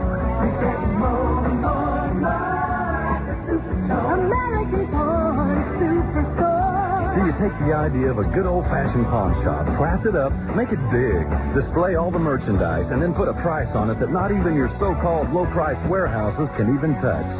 See, and then still offer loans, all the good stuff. Just make it bigger and better. Well, that's just what we've done at American Pawn Superstore, not just a pawn shop. Okay, put our money where our mouth is? Check out these prices. Need a great new CD player? How does $79.95 sound? How about a color TV for $89? Or take home a microwave oven for $69? American Pawn Superstore. There's a new low price in town. American Pawn Superstore. There's a new low price in town. I-30 at Beltline Road, Garland. Good morning. T.C. McGuire here from 97.1 The Eagle. Join me tonight between 7 and midnight for your last chance to get in the drawing for the trip to the Super Bowl. Super Bowl 27. The Eagle wants you to go. And just keep your spirits up on your way into work. The little headbanging. It's T.C. I'll talk to you tonight on 97.1 The Eagle. You're listening to The Howard Stern Show on 97.1 The Eagle. And in keeping with our Stuttering John motif, Reggie Jackson was just inducted into the Hall of Fame not too long ago, so I thought it was a good time to pull this old bit out. Stuttering John's on the loose again. It's time his target, baseball star Reggie Jackson. Here he is, Stuttering John. Speaking of dummies. You're very smart. You just don't know it. I know, he keeps telling me that. Oh, well, it's the truth, of course. Of course it is. King of the Interns. This really helps with my gigs now. Everyone yells at as I'm playing. Well, you are. I thought you told me nobody comes to your gigs. No, they come to the gigs, of course. Everybody comes to the gigs. So, King of the Interns is here. King of the Interns. So you got in to see Reggie Jackson? I did. And let me just thank, we have to thank a guy who helped me get in. This guy, Alan Rosen. Thank you very much. Why do we have to thank him? Well, he's gotten us into every one of these baseball card things. Oh, this was a baseball card thing, because I didn't know. Another baseball card convention. And as usual, people hate me there. I see. Well, people who go to baseball card conventions are very serious people. They very serious. take their baseball signings very seriously. Little kids don't go to these things. These are adults. Adults, exactly. You need heavy money to go to one of these baseball things. Because you got to, in order to get in, you got to pay money. And then when you go over to the table to have Reggie sign something, what was Reggie charging? It costed $750 to get in. It costed what? It costed what? It costed it cost $750. What is wrong with you? It costed? It cost. Listen. How could you say it costed? It cost $750 to get. Where the hell did you go to college again? I always forget the name of that college. Man, this is what I mean. It's a microscope in here. It's like you got to watch every. Do me a favor. What college did you go to? I went to NYU. All right, you have a diploma from there? Yes, a nice big one. How could they graduate a guy who says it costed? And I admit my grammar isn't great. I make mistakes, but it costed? Robin said brang before. Like we said, we make mistakes, but they're not costed mistakes. But brang costed. Brang? I didn't hear you say brang. He was bringing this up on Friday that someone called. I used the verb to bring incorrectly one day. If I had heard you say brang, I would have. No, she did. She did say it. So there you go. We all of us intellectuals. But every other sentence is the problem. No, it's not every other sentence. No, every time you come in here, John. I never heard Robin say brang. I've heard you say costed. I start off a little slow because, I got to get into the mode of thinking in this place. You have to get into the mode of thinking. Well, you say cost. I'm back out there with Gangy, they don't really have any. And the other intern can't spell. I checked my computer. He's the one. Listen, keep him away from my computer. He's the worst. Which one can't spell? Mike, come in here for a second. You got to hear this. This is another college graduate. So I'm out there with He's in school right now. Yeah, and I admit that I am not the biggest and the bestest, as John would say. But man, oh Shevitz. You're like a spelling idiot. I am. I'm a total idiot when it comes to spelling. Yeah, why don't you concentrate on that, man? It's just real embarrassing. What did he misspell? I always think you're kind of a bright, quick kid and everything, and then when you start seeing your spelling... I just can't spell for my life. Watch it. A spell ambassador. Ambassador. E-M-B-A-S... E-M? Yeah, ambassador. A-M. Oh, man. C-O-R. All right, go ahead, John. Play something else. Do something else. Come on, this is not quick. All right. There's so many names to get it. Gerard... Just take this serious. Gerard spells the simplest. He leaves phone messages from hell. Come on. It looks like a joke. Gary wrote down some of the things, but I got a whole bunch on the computer. Actually, this morning for Gerard Depardieu, I almost got that close. That's tough. But, all right, Sally Kirkland. Spell Sally Kirkland. Okay, Sally, we all know how to spell. No, spell Sally. S-A-L-L-Y. And I spell Kirkland. I would do it K-I-R-K-L-A-N-D. In the computer, we spelled it K-U-R. No, I didn't. Yes, you did. All right, maybe you won. Everything is spelled. All right, give him another one. I wrote down a whole list. I know, I lost stuff. What is this list? Names Ganji spells wrong? Oh, yeah, he spells everything wrong. All right, spell the following message. Call your wife. Spell it. Spell call your wife. Go ahead. Call your wife. C-A-L-L-Y-O-U-R. Call your wife. W-I-F-E. Oh, man. Because I've gotten messages from it. C-A-L, your wife, W-I-F. Oh, come on, I know. I'm telling you. I'm not that bad. That's shorthand. Spell, well, we can say it, but whether, spell weather, not weather, as in what's going on outside. Spell whether or not I'm going to come. Come on, He's writing it down. Come on, Mike. W-H-E-T-H-E-R. See, he learned that. Yeah, these are words that he spells wrong. Spell listen. What? Listen. L-I-S-T-E-N. Well, he can spell. Sometimes when I'm rushed and I'm not thinking, I just spell things wrong. I'm the first to admit I'm the worst speller. Ambassador, you should have been able to spell. Okay. E-M. Sometimes I have to write it.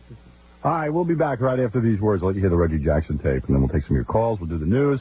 Danny Sugarman's stopping by. Believe me, not that anyone knows who he is. I don't know why I'm promoting it.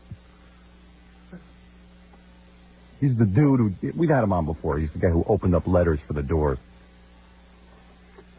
Most people open up doors for someone. He opens up the letters for the doors. Right? That's it. And we'll be back right after this. Howard Stern will be back after this on 97. All right, who did you speak to, Stuttering John? Hurry up, because we got to get to the press conference. That's happening in 18 minutes. Okay, I got Martina Navratilova and Jimmy Connors. Where were you? They had a press conference to promote their tennis match they're going to have against. You got some sleep, didn't you? Yeah. Yeah, you slept, I can tell. Yeah, I you slept. look fresh, your voice sounds good, and you're not stuttering like a madman. Yeah. Don't let that happen again. Stay up from now on. Yeah. You should have heard me on... I actually hosted Best of one of the days. Did you hear me? No. I'm sure you were better than Gary. I did it on Friday. Here's Gary hosting Best of. Oh. I heard he played an old NBC jingle out of nowhere. He didn't know what he was doing. He had an NBC. Is that true? Baba Booey. That's what Gandy told me. What did he do? He said that he played an Gordon Liddy on NBC. G. Gordon Liddy. He goes, hi, this is G. Gordon Liddy with Howard Stern on WNBC. Where did that come from? I don't know. Here he comes to explain it. What happened? Yeah. Okay, and there's a rack of IDs. Yeah. That we keep in there. There's a whole bunch of them in there. So one just said Gordon Liddy on it. Oh, I see. And I just pulled it out to play with the rest of them. And I don't know why. Maybe we brought it in for an anniversary show, but it said NBC on it. So, I came back and explained that I was a dope and it was an accident. All right. Baba Booey. Baba Booey. Well, that's Gary's great filing system. So. Yeah. Things don't get confused. Everything's nice and organized. But he blames that on Fred. The two of them can't get together and work on this. He's working on it. Fred's got some time blocked out. What about you working on it? Well, we're going to work on it together. All right. Get some time blocked out last July. I can see where you get. I can see where you get confused, Gary. I have some work for him to do at my house. He still hasn't come out there. He doesn't think that's part of his job. Now, how could that be? I don't know.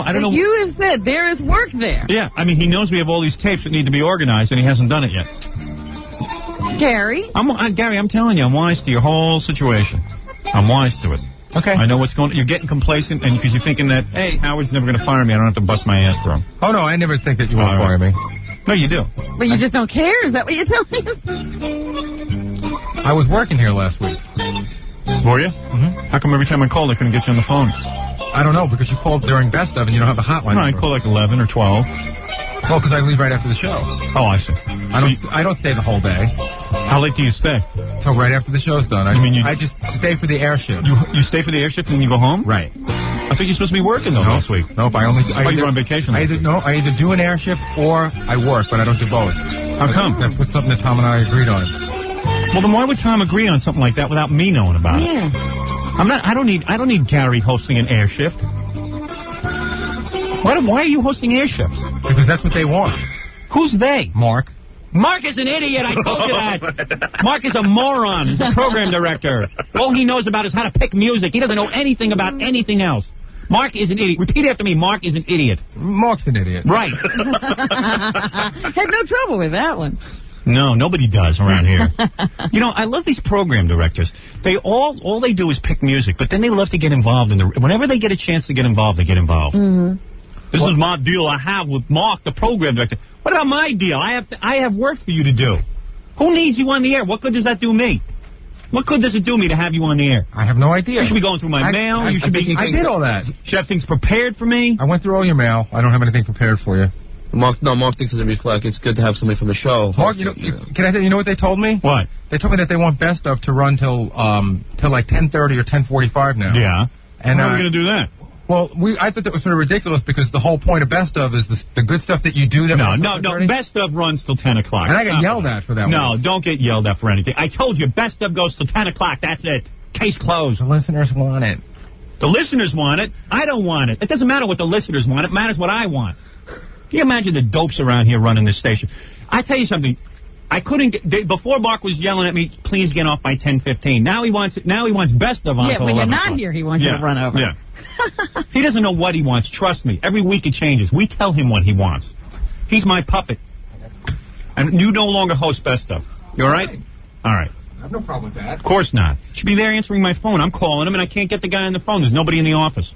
Don't you know his home number? I called his home number. He wasn't there either. He's out relaxing. Put in a big morning of playing tapes. All right, who did you interview?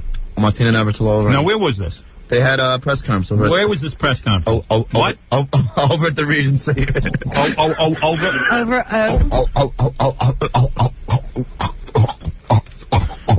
over with the Regency. Yeah. And you got But, to ask let me the just question? let me just tell you that we were supposed, as soon as they recognized I was there, Yeah. we were supposed to have a real press conference with questions. Did you wear your disguise? No, I didn't this time. Yeah. I figured, well, it's stupid figuring, but anyway. What were you What figuring? were you I figured TV's over, so it doesn't matter anymore. Yeah, that's a good idea. Yeah, they don't rerun those shows like crazy. So I went there, and when they recognized it was me, they said, well, due to time restraints, we're not going to have a typical press conference. You have to come up to the table and ask questions. And they wouldn't let you up? They let me up, but the press tried to get a little ring around me. I so see. I couldn't get in, so I managed to get the mic underneath. I want to say something to the press. He is a member of the press. You might not like his questions. I think some of the questions that you people ask are dopey. That's right. Well, that was addressed in this interview. Someone, asked All me if right. I am. Well, so let's go to the press conference right now. Yes, the first one is Martina Navratilova. All right. Why, do they start hassling you while you're... Yeah. Oh, well, that's not right. Let's see. Let's hear this. Well, actually, she does. Oh, she does? Yeah. All right. That's okay. Hey, cut it out. Hey, you, get the hell out of here, all right? Martina, if you were going to go for a guy, who would you go for? Excuse me? If you were going to go for a guy, who would you go for? It's a trick question. It means if you're interested in a man, who would you want to... Well, it wouldn't be you, would it? Now, who's interpreting? Who's interpreting, yeah. One guy next to was a member of the press, and he started interpreting. Oh, he's helping you. Yeah. I like that. Listen, Martina, this is what he's asking. And all he said was, instead of guy, he used the word man. Well, you missed what he said. He told her that it was a trick question if you listen to him. I see. That's a good question. I like that. Can we hear that again? Yeah, I'm starting from the beginning. That was too good. It only gets better, Howdy. All right. But, hey. I want to hear it. We want to enjoy every moment of it. If you were going to go for a guy. Important. She's having a press conference about that she's going to play a tennis match with Jimmy Connors. Yeah. And John's first question is, if you were going to go for a guy, who would you go for? But that is a legitimate question. Hey, it's an open forum. Any question is Anything okay. goes. And I'll tell you something, man. Hey, I'm holding a press conference here in 10 minutes. Any question They goes. could ask you if you were going to go for a guy. Who would you go Oh, for? yes. And I'll answer. I've got an answer. Come here, Fred. Yeah? And I'll tell you something. She actually looks pretty, she isn't that bad looking, if you think about it. Right. I mean, her body's in good shape. Yeah, if you're attracted to men, she'd be a good one to go after. Oh, she'd be a nice, soft sort of guy to Yeah, a soft guy. start off with. Yeah. Her attractive hairdo, the way, like, half the hairs are falling out of the top of her head. I think she's actually becoming a man. Martina, if you were going to go for a guy, who would you go for? Excuse me? If you were going to go... She heard it. Yeah.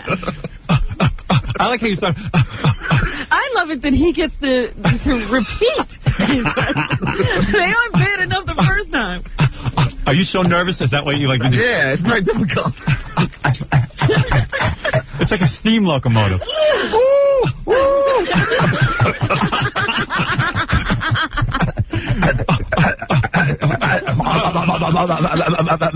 Martina. And you say her name trying to get yourself started again, right? Yeah. She heard that question. All right, let's go. Here we are. Martina, if you were going to go for a guy, who would you go for? Excuse me? If you were going to go for a guy, who would you go for? It's a trick question. It means if you're interested in a man, who would you want to... Well, it wouldn't be you, would it? I know it's a trick question, but there's nothing tricky about it. It's tricky if you're from Czechoslovakia. I don't know who he was. Where's she from? Czechoslovakia? Yes. Yeah. What do you think of Howard Stern? I don't know him. No, I don't. Why do you think Monica Seles grunts so much? You should ask her. We don't need questions like that. I think He's a you should real ask her. journalist asking questions. No, is that another reporter? No, this is the press people. Oh. Wait, what is wrong with that? Why do you don't think... need Well, questions. so I started arguing with him. Go back a little bit. He starts telling me I'm not a journalist. Oh, now he's going to argue whether you're a journalist? Yeah. You are absolutely a journalist. We don't need questions like that. He's a real journalist asking questions. I'm a real journalist. He's a real Yeah, that's a real journalistic question. Why don't you ask her that? I don't know. Radio's in the back. But I've weighed the same since 1977. But I'm in much better shape now. Now, what has happened here? He's turned off your microphone? No, he just came up to me and he said that you shouldn't be asking questions from now on. Please ask questions about tennis, and I assured him I would. Oh, okay, all right. Sure, I would. Don't you wish that Judy Nelson was caught in that hurricane? We don't know. What is your way? We don't What are you saying? Excuse me? I gotta hear that again. That was good. Judy Nelson was her lover who sued her for... Right, yeah. I gotta hear that again. I didn't hear all the reactions. He's like, little things go. And John's like, excuse me. Because he's just promised the guy that he's not going to ask any more questions that don't regard tennis. I don't know. Radio's in the back. But I've weighed the same since 1977. But I'm much better shape now. Don't you wish that Judy Nelson was caught in that hurricane? We don't need. What is your way? We don't need. Excuse me? Journalist, sir? Yeah, I am. Oh, that's not pushing, right? What did she ask you? You calling yourself a journalist? Martina's even arguing. What would she know about journalists? She's from Czechoslovakia. They don't allow journalists in there. At least they didn't until recently. Right, well, while she was there. Did you ask her if she hated bananas? Did you get to that yet? No. Yeah. Watch, you'll hear what happens. Okay. Oh, dear. I can't take We had so many good questions for her. You want to hear them? What were I have them here. Yeah, I got them here, too. Okay. Do you hate bananas? What do you like the most about women? The fact that they have vaginas or the fact that they don't have penises? You didn't give me that one. I want to know the I didn't actually have... Listen to this one. Okay. Would you ever enter into an endorsement deal with a tuna fish company? Oh, man. Is the girls' locker room heaven to you? Oh. Would you rather visit the Grand Canyon or the Washington Monument? Could you go for a man if he was fat enough to have breasts? Does it throw your game off if there's a hot babe in the stands? Would you like to console Mia Farrow? Oh, dear. Which is your favorite Golden Girl? What do you think of that one? That's a good one. Well, that would have been a nice one to start I had two more here, too. Are you turned on by Soon Yi? Oh. Yeah. And do you think lesbians hit the ball harder than non-lesbians? Is there any more of this? Well, yeah, just you might want to see how it ends. All right. Questions. Please keep your questions to tennis, please. Okay.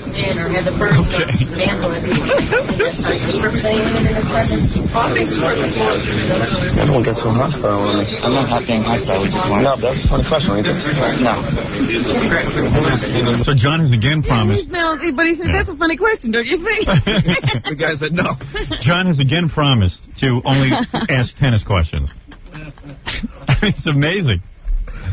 But see, then that basically was it with her, because then I tried to get her later on, and they had so many people around. I can imagine. Plus, I wanted to get Jimmy Connors, too, because we had some good stuff. Right, okay. So I said, let me hang on. Oh, so you... Because if I would ask one more, the tuna fish one, I would have been out of there, so... Yeah, so what? But then I thought you'd want to hear from Jimmy Connors. Great question, though, John.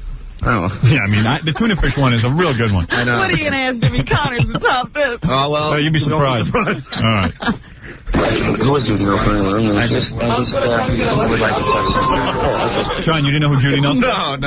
I love it because he never knows what he's asking. Yeah, we write the questions and he doesn't know what the hell he's asking. All right, sure. I'll tell you what, I won't even ask him.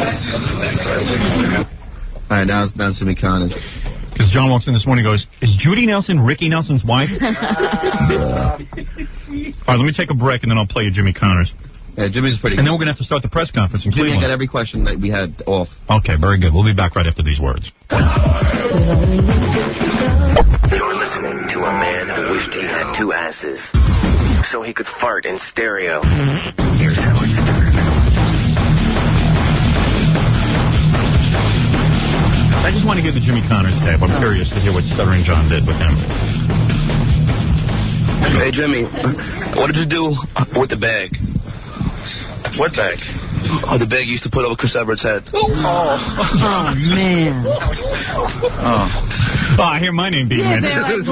Howard Stern. Oh, my God. Oh, was he laughing or? No. That sounded like a real bad situation to be in. Hey, bummer. What'd you do with the bag you used to put over Chris Everett's head? Yeah. Now, Martina thought she had trick questions. What does he do? I think we better get to business here, but we have to take care of it. Thank you very much. It's awfully nice. A million comedians out of work, and I got one here. So. Oh, hey, now Jimmy's getting laughs. Yeah. I guess he wanted to keep going with you because he was getting laughs. Well, he was kind of PO'd when he looked at me, and I had to... Yeah, well, he's a big, he's a very big talent. To ask him such a question, to even be in his presence, is such an honor. I mean, after all, he hits a ball over a net at a really fast pace. Who are you going to ask these questions of? The president? Yeah, we wouldn't insult the president with this. I mean, after all, he's a really, really important man. John, you don't understand. I didn't even know his whole shtick. I didn't. Yeah, he didn't know what these people do. John, I mean, when he makes a bowel movement, it doesn't stink. He makes tons of money in endorsements. That's right, John. You don't realize he does Nuprin commercials. He wears shorts. Yeah. You don't realize he wears shorts. He wears shorts. He's much better than the rest of us. He cannot even be questioned in such a frivolous fashion. Yeah, let's get down to business. Yeah, I mean, there's serious business here. He's going to play a girl in tennis. You know, it's serious. Come to that. He's gotten so bad. He's got to play a girl. He's Bobby Riggs, and now he's got to get serious. Let's get serious. How about getting serious with your career, Jimmy? How about retiring? Yeah, make some room for some younger players. What do you think of Howard Stern, Jim? You know what? Well, who's he? Howard Stern. You don't know who he is? No, who's that? Oh, he knows. He's like the biggest TV and radio star in the world. Oh, he is? The world. Well, he must be something. Oh, I'm sorry. I don't hit a tennis ball over the net. You never played him. I bet you my autograph goes for more than Jimmy Connors. I bet you're right. You're damn right. Right, Robin? Well, what is this? You got to justify yourself now? All right, I'm feeling a little attacked. Everybody doesn't know who I am. He knows. He knew. You could tell by that little hesitation. Oh, yeah, he knew. He listens every day. What is he going to sign, a tennis ball? Yeah, tennis ball. That's what he'll be doing in a few years, sitting at a convention. Yeah, tennis convention, and he'll go, look, I don't sign two balls. I told you I signed one thing, and I don't sign rackets. A racket or a ball. Right, and I don't sign rackets. He'll be like Joe DiMaggio. I don't sign rackets. Damn it. Damn it. And don't talk to me. Yeah. And maybe your kid wants an autograph, but a lot of kids here want an autograph, and if I let one kid have an autograph for free, now all of them get it for free. Now get out of here. I got a mortgage, damn it.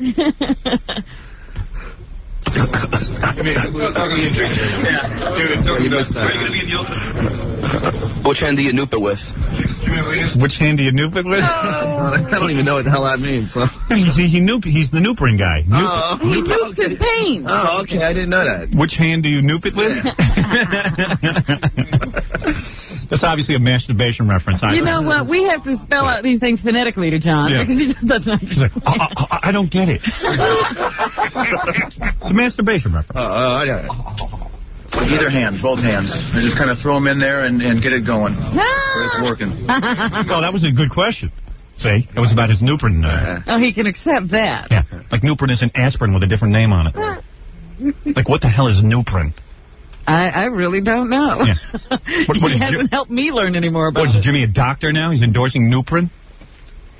And what is Nuprin? And Chris Everett's, I guess, saying it's so good that you take it while you're in labor or something? Or is that right? Mothering? I don't know. She's in the commercial. He's in the commercial. She noops because she's a mother. She noops because she has to. She claims she has to bend over and pick up the kid once in a while when the nanny isn't there on the nanny's day off. Yeah. I have to noop it on Mondays. She put the baby on her lap, but first she took a pill. Jimmy goes, I'm still playing tennis. I need to noop it. Yeah, but I'm a mom. Mom is hard, too. Mom is hard, too. Yeah, when I got to bend over and pick up the kid on the day the nanny isn't there, I have to noop it as well. You think there's a day like that the nanny isn't there? No, they've got a temporary nanny. Backup nanny. And noop it. Well, she thought she would rather play on even terms with you. Do you think Ivan Lendl looks like Igor? Where'd you come from? Why are you here badgering me like this? It's too early in the morning. If we cannot keep the questions to tennis-related match in the U.S. Open, I'll be more tennis-oriented. Thank you. That'd be very nice of you. Well, that was tennis, wasn't it? Yeah, it was Ivan Lendl. Yeah, why can't you comment on the guy's appearance? Does he scare you across the net? Does he even frighten you? I was up close to him at the Hamlet. He was just standing there. Boy, what a sense of humor. Got to get him a press conference. Oh, you had to see this guy. They say to him, this guy Korda, who's from Czechoslovakia. Yeah. They say he idolizes you. The guy's interviewing him after he wins the game. Yeah. He goes, Ivan, Korda has said since he was a little boy he has idolized you. So you know what Ivan says? What? I guess that's a compliment. I mean, he's like a nut. But Jimmy couldn't answer that. Boy, this Jimmy's got some sense of humor. Yeah, wait till it is. Oh, okay, it gets better? Yeah. I just promised I wouldn't ask anymore. Just what happened compared to what happened 20 years ago. But I figure if I go out there and get stuck in the tournament and have a match or two to really get in there and play. If you win, will someone help you over the net? Absolutely. And I want you there to do that. You'd be my first choice. Tennis is no longer a country club game. When I came into the game, that left. That's the way I look at it. Oh, he's a tough guy of tennis, huh? Well, that's why they let reporters in like John. It's Yeah. no longer a country Well, game. you're not a country club reporter. That's all. Hey, I hope this isn't giving the Cleveland press any ideas. Like, they can ask goofy questions at our press conference. We'll throw mine out of it. That's right. We don't put up with this. All right. Yeah, well, that's the way I look at it. Right. Do you think Agassi has a hair weave? For those of you who are going out to the draw the cards, That was it. He didn't respond? He doesn't think... I think Agassi has a hair He weave. actually laughed. That's what I thought he did. Yeah, I hear he's got a real good sense of humor, Jimmy Connors. Well, he's got to understand something. He's a very, very important man in this world. You have no idea how important a man he is. He's got a very big ego, you can tell when he walks around. Yeah. After all, he hits a ball over a net. You know, when you have that kind of ability. And you've been doing it all your life. Right. And plus, when you're the guy who used to be, tennis used to be such a civil game, but then when he came, he was such a rebel. That's right. He ripped the game apart. Yeah. They say this game is getting more gambling action than the whole U.S. Open. Right. Well. Who do you think's going to win? Who, between Martina and Jimmy Connors? Yeah. I already predicted this, didn't I? I'm trying to think. I don't remember. I don't remember what I said. What was your prediction? My prediction was, I think... Martina? If she gets a few extra points or something? Well, according to the rules, Jimmy Connors he gets one serve instead of two. Right. I predicted Martina Navratilova will win. I think so. Different size playing area for the two of them, too. Yeah, she gets to hit into doubles lines. And he gets to use the regular. The regular singles. So I believe that Martina will win, and I hope she does. Because she has no sense of humor. Oh, Martina did better with the question. Martina hated me. Yeah, but she's a lesbian, She's going to be all uptight. One of the girls was escorting her around. Oh, yeah, was she nice? What are you doing? Get out of here. You don't know a thing. She wasn't nice. She wasn't nice. Doesn't mean she's butch. Idiot. Sorry. Such a dope. I'm sorry. Hero of the stupid. I'll tell you one thing, but Jimmy Connors, you got to understand, he's a very, very important man in this world. I mean, there's some people who are so important. I mean, I admire a grown... Well, look, I admire anybody who can do that for a living and make millions. Yes, and I admire a grown man in sneakers. Anytime I see that, I admire it, okay? This is quite a feat. Right, when you can wear sneakers for a living, that's good. All right. But you know what the most amazing thing is? That you play tennis and you get to sell watches. Yes. That's amazing to me. All right, you know what I got to do? I got to take a break here, and then I'm going to start the Cleveland press conference. We'll be back right after these words.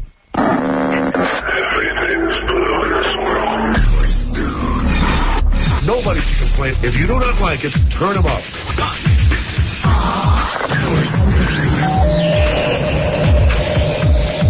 John warms up to Sir Andre Previn, the former Mr. Mia Farrow. Hi.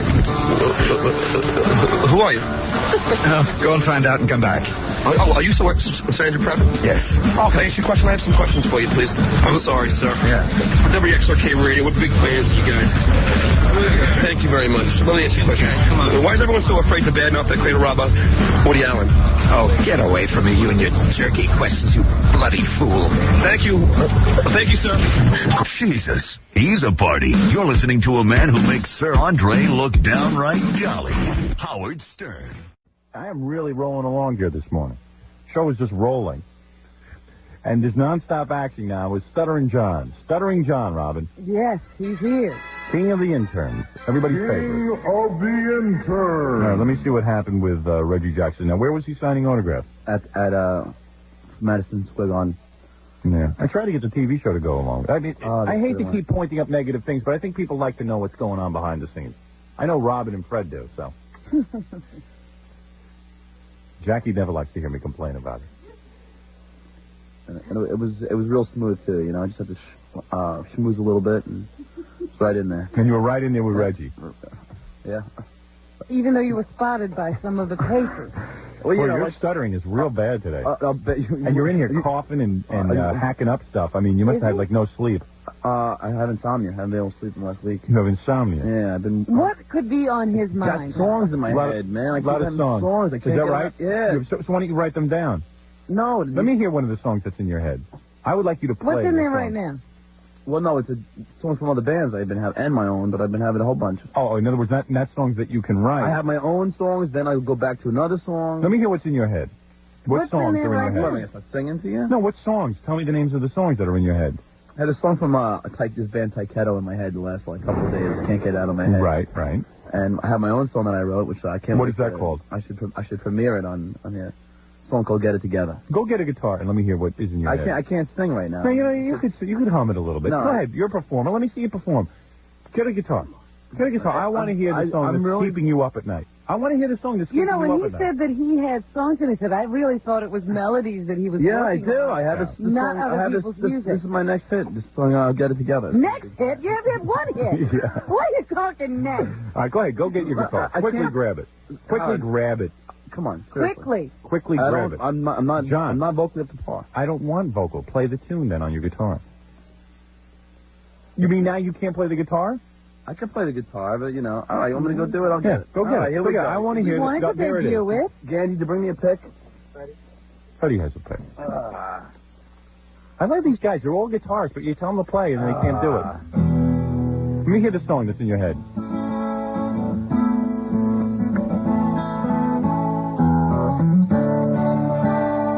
Sad tune, man.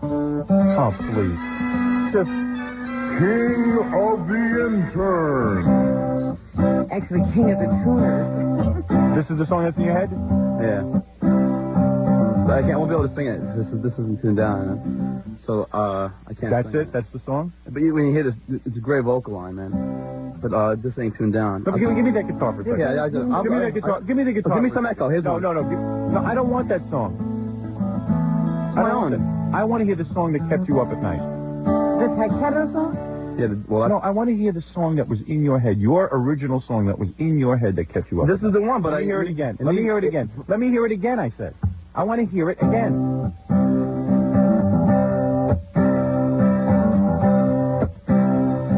All right, give me that guitar. Give me the guitar. Oh, go ahead. Go ahead. Man. If I was tuned down, I would love to do this song. I mean, it's a great song. Let me see if I can get it. I'm not going to be able to hit it. I don't think I'll be able to hit it, man. So give me the guitar. And I don't want to embarrass myself like I did last time. So give me the guitar. Can I have the guitar, please? Can I please have the guitar? Yeah, let me see that. Ignorance. Let me try. Oh, my God. Oh, give me a little reverb.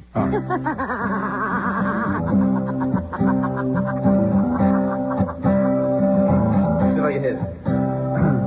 Everybody's got a problem. Everybody's got something, Everyone's a private counselor, yet they don't got nothing they can show. Ignorance is bliss, they say, yet ignorance is ruining our land. Now it's time we all take heed. It's time that we made a stand. We have got to get it together. Get it together. Get it together. Right now. All right. Hold it a second. You going to keep hearing this? No, you're not. Yeah, you can't stop him once you get him started. Your voice sounds very natural. Listen, I never confessed to be. Very good. You sound like Joe Walsh when you sing. Yeah, well, he's a big influence. All right. Now put down the guitar. I just want to hear what was in your head. Oh, well, it's catchy, right? I thought that was very catchy. No, I thought that was very catchy. What am I going to say? Listen, what do I know? Why does every musician ask for my approval? Don't ask for my approval. I don't even buy records anymore. You're the music expert. What do we know? Yeah. If you tell me that's good, then I'll go with you. You seem to know something. You're in the room practicing 6-7 hours a day. I figured you must know what you're talking about. How'd you work the mix? Did you have it nicely mixed? Yeah, I think so. I thought it was good. I don't, we could get into the lyrics, but let's go on. Ignorance is bliss. Ignorance is bliss, they say. But ignorance is ruining our world. Ruining our land. Oh, that's what you said? I don't know what you said. Wait a second. What is it? What are the lyrics now? Look. Hey, man, I'm sorry. It's a real personal thing. Just ask you what the lyrics were. There you what go. do you mean we can't ask? Oh, you could ask. Come on, you got to admit they were interesting lyrics. All right, there you go. What was it? Well, give me the lyrics. Go ahead. Well, I have them written down. No. Everybody's got some problems. Let's see. The first one I wrote down. Don't know. I kind of improv it here. No. But then it goes. Everyone's a private counselor, yet they don't got nothing to show. In other words, you go around. Everyone's got an answer for everything, yet they don't know what they're talking about. Oh, okay. Okay. And then it goes. Ignorance is bliss. They say. Like, it's great to not know anything. It's. But ignorance is ruining our land because we're going around. I mean, people don't know what's going on. They're using these aerosol cans, all the stuff they're doing. They're blowing away the ozone. Listen. Everything. Okay. All right. Very good. And then it goes. Aerosol cans. Whatever. Everything. We're polluting. We're screwing up our environment. Oh, you're a real rock star. And then it goes. I think it's time that we get it together. Okay. All right. Very good. But I mean, and then the next verse is about racial. Racism, and then it goes. Each verse is a different subject of how we're destroying. Well, what is the thing about racism? Well, it's just all different, topics about how we're how that if we don't get together soon, we're just going to be. There's a little different part about censorship. Okay, very good. All right. So, when we come back, we'll hear your Stuttering John. The Reggie Jackson interview, and then when we get done with that, we're going to do some news, and Danny Sugarman's coming in. That kept him awake all night. All right. For a week. There you go. Why don't you play Poor Little Jew Boy Thought He Was a Coon for everyone? There you go. Sounds like the same melody. Let's hear Reggie Jackson. I'm anxious to hear it, Robin. Okay. Reggie was signing autographs. We never found out how much it cost to get Reggie's autograph. It was $20 for a Reggie autograph. $20. $20. Wow. So including the $7.50 you pay to get in. Wow. And what does he autograph? Anything, or he won't do bats like? No, he'll do anything. All right. He's not particular yet. How you doing there, Reggie? How you doing? I'm John from Howard Stern. Howard Stern. Who are you? John, the WXRK. I thought this was an interview with Howard Stern. Yeah, Howard Stern. Where's he? Where's he? He's probably he's probably poolside. Tell Howard Stern the next time he sends a runner to do an interview with me, he won't get it. I'm not Gary though. I don't care who you are. All right, can I ask you a question? Give me the courtesy. Hey, was he serious? Yeah. Oh, hey, man. Everyone in the beginning, the whole crowd is going, let him have it, Reg, let him have it, And really? Yeah, so it's like, I'm not, you can tell. Reggie's a real serious dude. Where's Howard Stern? Yeah. Don't send him to do an interview with me. Coming down here. Oh, well, he wanted you to come on the show. When was he going to invite me? Like 20 minutes beforehand? No. We tried getting. I'm old. I'm all through. My career's over. But I need to make a little plan. You know what I mean? Okay. Well, I'm not. I'm not hamburger here. Well, I'm not chopped liver either, Reg. I mean, I'm close. You're closer to chopped liver than me. Can I ask you? Are you named after? Were you named after? Reggie. It's supposed to be a Howard Stern show. Where's Howard? He's changed. Oh, man. All right, was it getting... Oh, my goodness. Was he getting really angry? Oh, yeah. I mean, he started yelling to the crowd, and everyone's against me, of course, so it was, everyone's... And you're having a real hard time. You're getting real nervous. Oh, man, I haven't started this bad in an interview. I don't know. It's been a long time. TV show was too busy to send a camera down. This would have been a great visual. All right, that's good. I just want to talk about Channel 9's competence today, this morning. That's going to be the top. That's going to be the running theme. And didn't they try to convince you that nothing would happen? Right. Yeah, they wouldn't be able to get in. I got to get out of that. They got to let me out. Why do they cancel that show? Why are they bothering? Cancel it. Well, they seem to don't have the time to do it. With this New York Prime. In the New York Prime. Isn't that a steak? Stern show. Where's Howard? He's changed. All right, Reg. Can you believe it? Come on, Reg. The Howard Stern show, and they send a runner down. Yeah, but Reg, I came 100 miles to do this. Huh? 100 miles. What are you doing? Hey, Reg, let me ask you. You named I know my career's over, but you know what I mean? Reg, come on. Only a few questions. At least I'm a has-been. I'm not a never was, right? Reggie, you named after, Please. 2 minutes. You know, for the people that are waiting. All right, so I answer a few questions, man. Better to be a has-been than a never was. All right, you named after, What are you doing? What are you reading the question? Yeah, I don't have them memorized. It's from Howard himself. Are you named You're supposed to say it's from Howard himself. Oh, give me a break, man. I mean, he was having trouble. All right. It's true. It's true. You're Custer in the middle of Indians. Okay, I'm being a little hard on you. Did you hear the guy, this old guy, like 50 years old, going, you know, we've been waiting a long time for this interview. You shouldn't be, he was complaining that he wanted his autograph. He's been waiting an hour. A 50-year-old man. He's going, I've been waiting an hour for this autograph. How many people were there? At least like 200 or 300. I mean, the line goes all the way back. That's quite a few grand. You should be feeling bad. Yeah, but everyone's annoyed by me interrupting their, autographs and their time with Reggie. Yeah, exactly. I did hear someone say, just answer the question. Someone was on your side. Yeah, that's the guy Alan Rosen, the guy who helped me get the answer. What the hell? Oh, all hell broke loose. We haven't even got to the interview. You're giving Reggie flashbacks. After, Reggie Van Gleason III? No, I'm named after Andrew Jackson. It's just, our fathers looked a little different. Okay, did you ever get hit in the nuts with a baseball? Where? Did you ever get hit in the nuts with a baseball?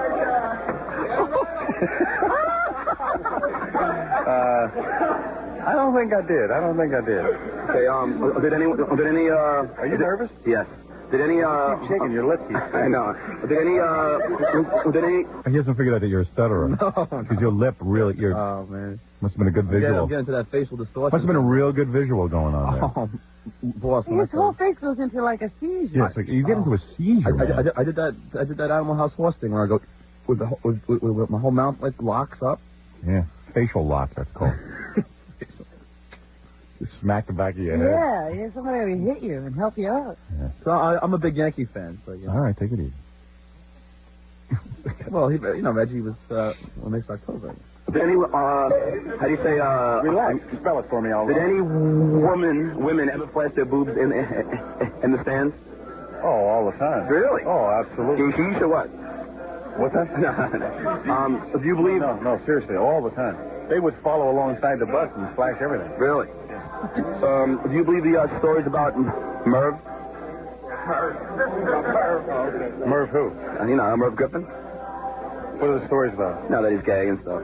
I don't know, but if he is gay, he's a damn rich gay. All right. Every baseball player. Did you ever 93. Did you ever? So I can tell Reggie's not as into it because now he's busy talking to other people. Yeah, during you're the talking interview. to everybody but John. 93. Did you ever fart in the catcher's face? Relax. Absolutely, all the time. Did you really? All right, finally. Williams cursed me out after I asked him that. Really? Yeah. Will you stick around? I'll fart in your face. Will you see Jungle Fever? What's that? Will you see Jungle Fever? Yeah, if Siskel and E-Bear don't have it rated, I don't see it. All right. Have you ever slept with Cher? What did he say? Do you ever think what? Who, me? Yeah. Or did you have a super Cher? Oh, did you ever? That's what you said? Yeah. Gee, I didn't understand that at all. Did you, Robin? Yeah, I got it. Oh, okay. That's the only question that I don't think is fair because that's a put down on Cher. Well, how'd you avoid her? And she's a classy person. Oh, yeah, I know. I'm a big fan of Cher. See, so that the getting hit in the nuts and seeing someone's and farting in someone's face. Okay, I'm sorry. That's all funny. I'm sorry. But that's a put down on Cher. Okay. That's not right. I'm sorry. All right, how much you want to? Why is that a put down though? I don't understand. Why? He asked if he ever slept with her. Probably has. No, he hasn't. He said he hasn't. No, he said he wouldn't answer that. It's not a put down. It's to see if you ever made love to Cher. He's a celebrity. She's a celebrity. Maybe it means like it implies that she has a lot of guys, but that's not what we're implying. We're just saying Well, that you jumped to that conclusion real fast. Surprised at Reggie. Pete Rose is still betting on baseball. I say he's not. Okay, Reggie, listen. Thanks a lot. Howard says hello, and if you want to come, are you going to be in? You need to... John going off the script. Maximum sense of damn. Want to come? Are you going to be in? You need to relax. Well, I'm a big fan of you. I'm a Yankee. I'm a questions on the air like that. Yeah. With all those. Yeah. Really? I'm a stutterer. I'm a known stutterer. But I'm a serious Yankee fan, and I've been a big fan of yours. 76, 77, put 78. that on the air like that? Were you stuttering? Yeah. That must be beautiful. Well, it's real radio, you know. Real radio. Yeah. But Reggie, thanks a lot, man. I really appreciate it. And when you come on the show? I don't have enough time. By the time you get done asking the damn question, All right, Reggie, thanks a lot, man. I'm a big fan. Thanks. Can you sign that for me, please? What do you think? Come on. Oh, come on. I'll pay $20, I promise. Where is it? Get it up. All right. Get it up. All right. We're talking money now. Where's the guy who owns the Did place? Reggie make you pay 20? I gave him $12. 12? Yeah. That's all I had in my pocket. That's because the other people go nuts if he gave you a free. And then Reggie gave it to the little kid waiting in line. He gave it free? No, he gave it $12 to the little kid. Oh, he did? What a job. I hear somebody in the background go, could you put Mr. October? See, to me, that's the funny part. Never mind John's question. I want to see the guys walking up to Reggie Jackson and say, a grown man saying, excuse me, can you write Mr. October on there? Oh, that's an extra $5. Sorry. I don't sign Mr. October. That's why it would have been funny, because you had the guys complaining, like, they want to get the autograph. Yeah, there's a whole thing going on there. All right, very good. Stuttering John, ladies and gentlemen. Another fine job. Thank you. And Howard, can I just do a plug, man? I haven't done it in a while. I have to move along Please, now. come on. We plug you every day. No, yeah, but let me just do, All right, quickly. I'm going to be... Come on. I'm going to be... Come on, hurry up. Hurry up, please. Stuttering hell. I'm going to be at FM... All right, the whole band will be there. The whole band. I'm going to get some of John's music that's been keeping him up at night. Yeah, that new music of his. Now, usually you might get a neighbor or something that plays loud music at night, or, someone in your apartment building, but John actually has music in his head keeping him up at night. All right, we'll be back right after these words. The Howard Stern Show. KEGL, Fort Worth, Dallas. 97.1. The Eagle. Let me tell you something that went down with me about excess and human frailty. I went out last night to a party. I woke up with a need for some TLC and excess. Yeah, we all work hard, but you must confess, everyone is prone to a bit of excess. You were feeling okay till the very next day.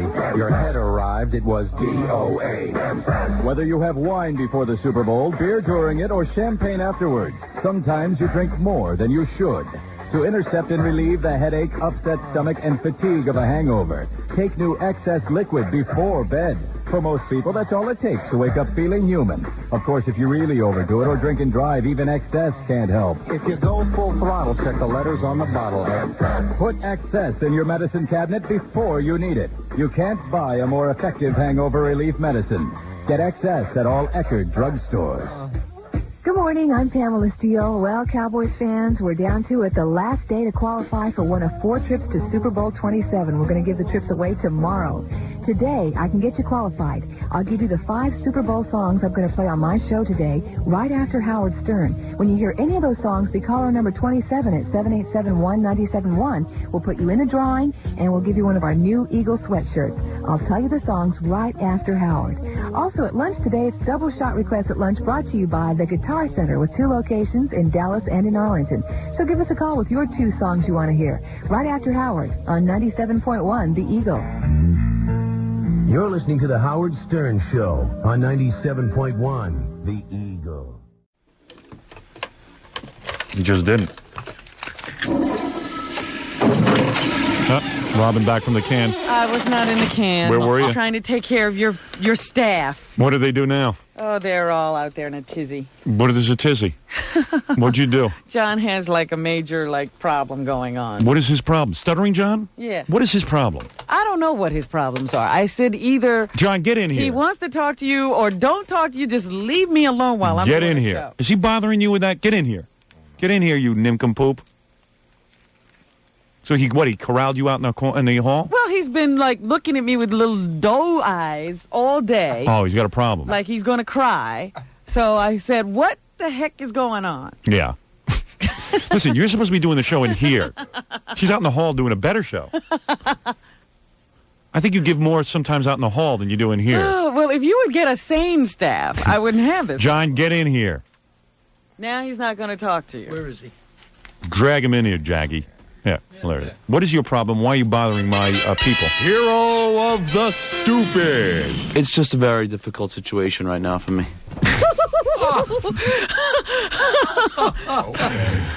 Stuttering John has a difficult situation? What is your problem? Do you want to talk to me about something? Yeah, well, I guess. This woman made a mistake. That's all. I'm sorry. Maybe I should just tell you something off the air, then you can decide if you want. Let me tell you something. If I was single, I would ask the zookeeper's wife out on a date. What do you think of that? Really? Oh, you damn right I would. That woman's coming into a lot of money, isn't she? That's right. She's going to clean him out, but good. And I say, go to it, honey. Anyway, what is your problem? Maybe I should talk. Maybe I should just talk to you off the air about it. Well, off the air, I'm not going to talk to you at all. Why? Because I'm not interested. What is your problem? Why are you bothering Robin in the halls? Well, I'm not bothering her. She just gets bothered by me. What is actually, wrong? it shouldn't be a problem. It's amazing how you pick up on his moods. I'm with him every morning. I don't You pick don't up on notice any any of this. I wouldn't know if he's happy or sad. You're an amazing woman. I don't want you looking at him that I closely. can't look at him because then I see those eyes. I don't know if I'm happy or sad either. That's the problem. What is wrong? What do you think? Should I tell Go him? ahead. All right. You ready for this? You don't even know what it is. Yeah, what is it? Yes. Yes. I'm signing with Atlantic Records. Yeah, so what? So how could you be sad? See? What, you're upset that you're signing with Atlantic Records? No, that's a good. Isn't that great? It makes me feel great. What is he, a retard? This is why I go crazy. So Howard. Atlantic Records is willing to put out a record based on your association with me. Oh, here we go. See? Why could you be sad about that? He knew all about it. No, I didn't know anything about it. What do you mean I knew all about it? He's out of his mind, Howard. How would I know about it? It's just a decent guess. Well, you mean, is that what they're doing based on your association with me? No, not based on your association with me. Oh, they're doing it on your town? Yes. All right, yeah, so tell me about this, yes. So why are you upset? I'd rather not talk about it on the air. There's certain things going on I'd rather not discuss. What could he be upset? I told him he has this wonderful announcement he wanted to tell you. Yeah. But for some reason, in his mind, it's a big problem.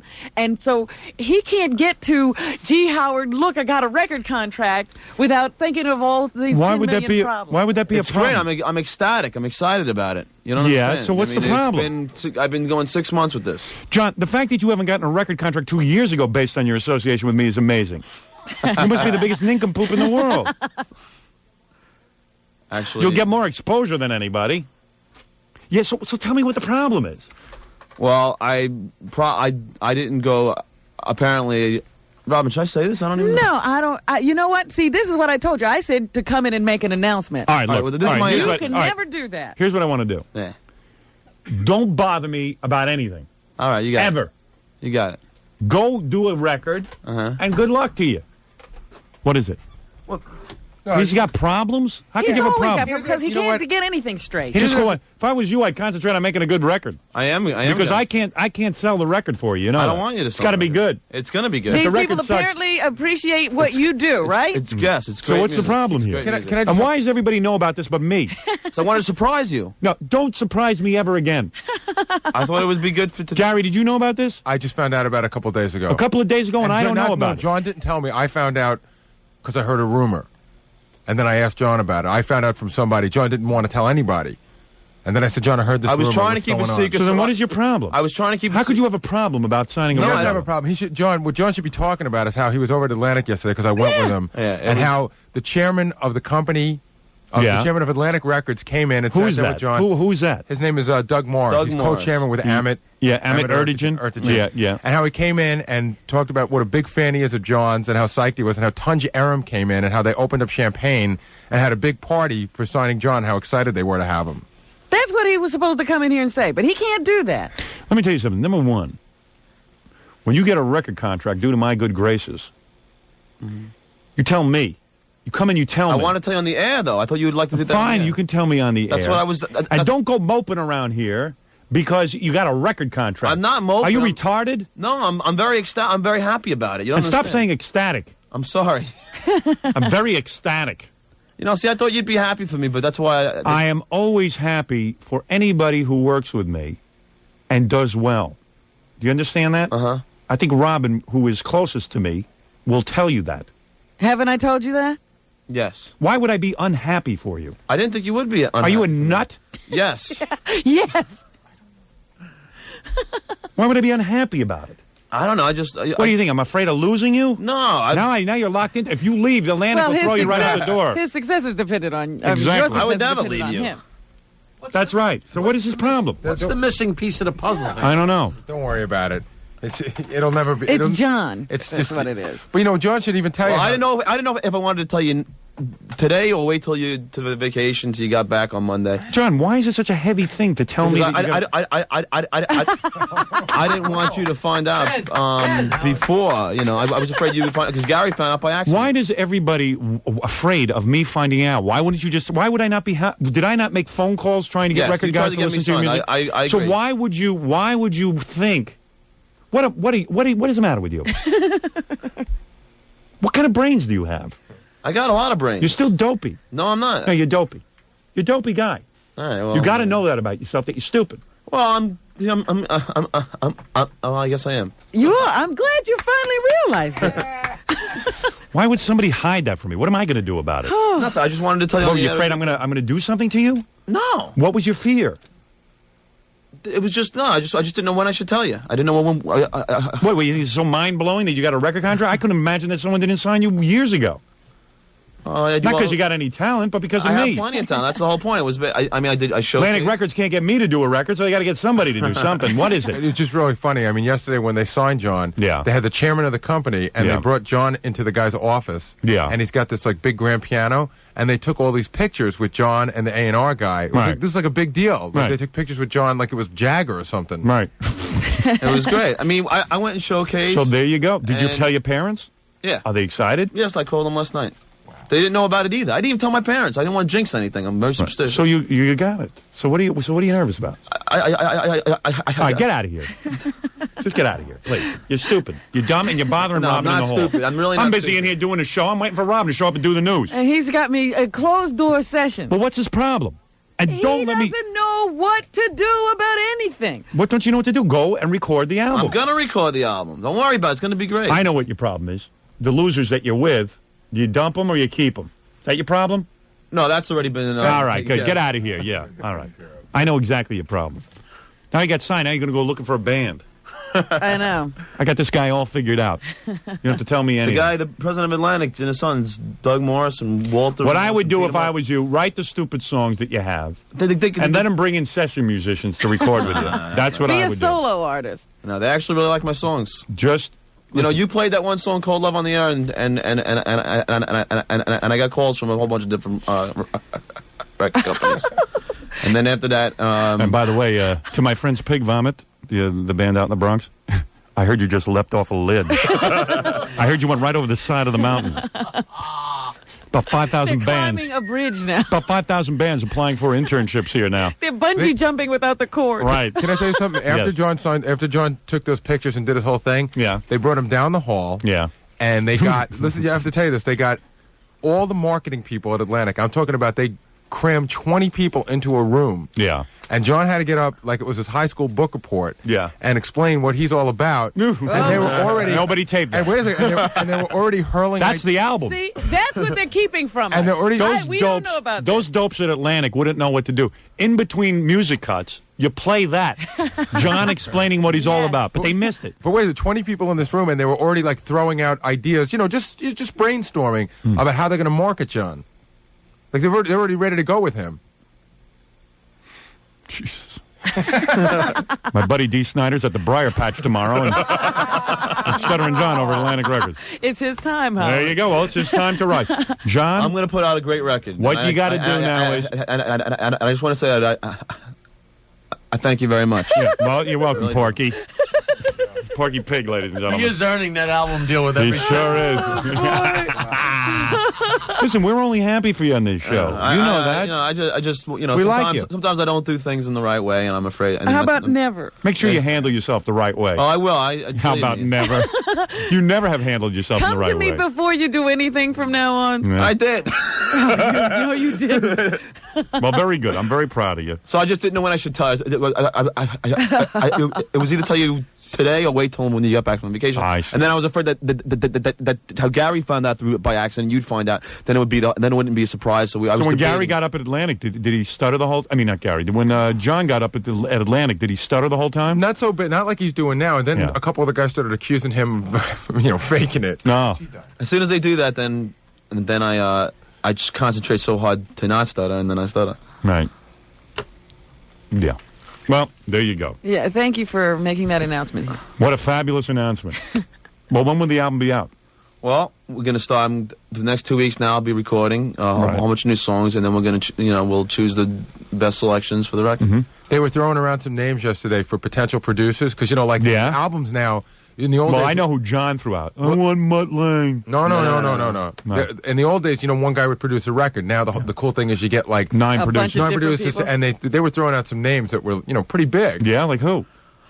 Rick Rubin, maybe. Rick just produced the Jagger solo record. Everyone says it's going to be great. That's what they tell him. Andy Rick Wallace. Rubin. Andy Wallace. I had dinner with Andy Wallace. Who is Andy Wallace? He's the guy who produced the Nirvana album, and I had dinner with him. And sat with his kids and sang Christmas carols all night. Yeah. And he said that he would be glad to help me out. Sure, he'd be glad. He's going to get paid. Well, Andy Wallace is a big name now. Andy Wallace can't wait to have your album come out.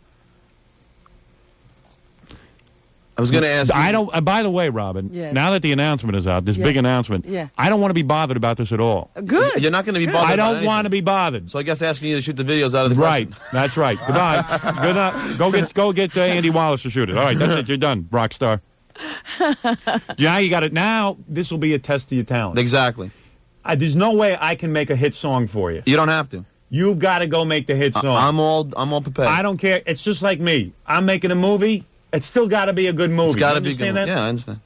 You understand that? I do. We can get you through the door. I got you the record deal. Now go and make a record. If you got any talent, we'll see. If not, you'll be a bum again. What do you mean? I'm gonna stay here. That sounds like a confident man. All right, now go ahead. I mean, watch it. I mean, this is another dream of mine. So I'm not gonna. Okay, all right. Well, hopefully you'll make some money with this record.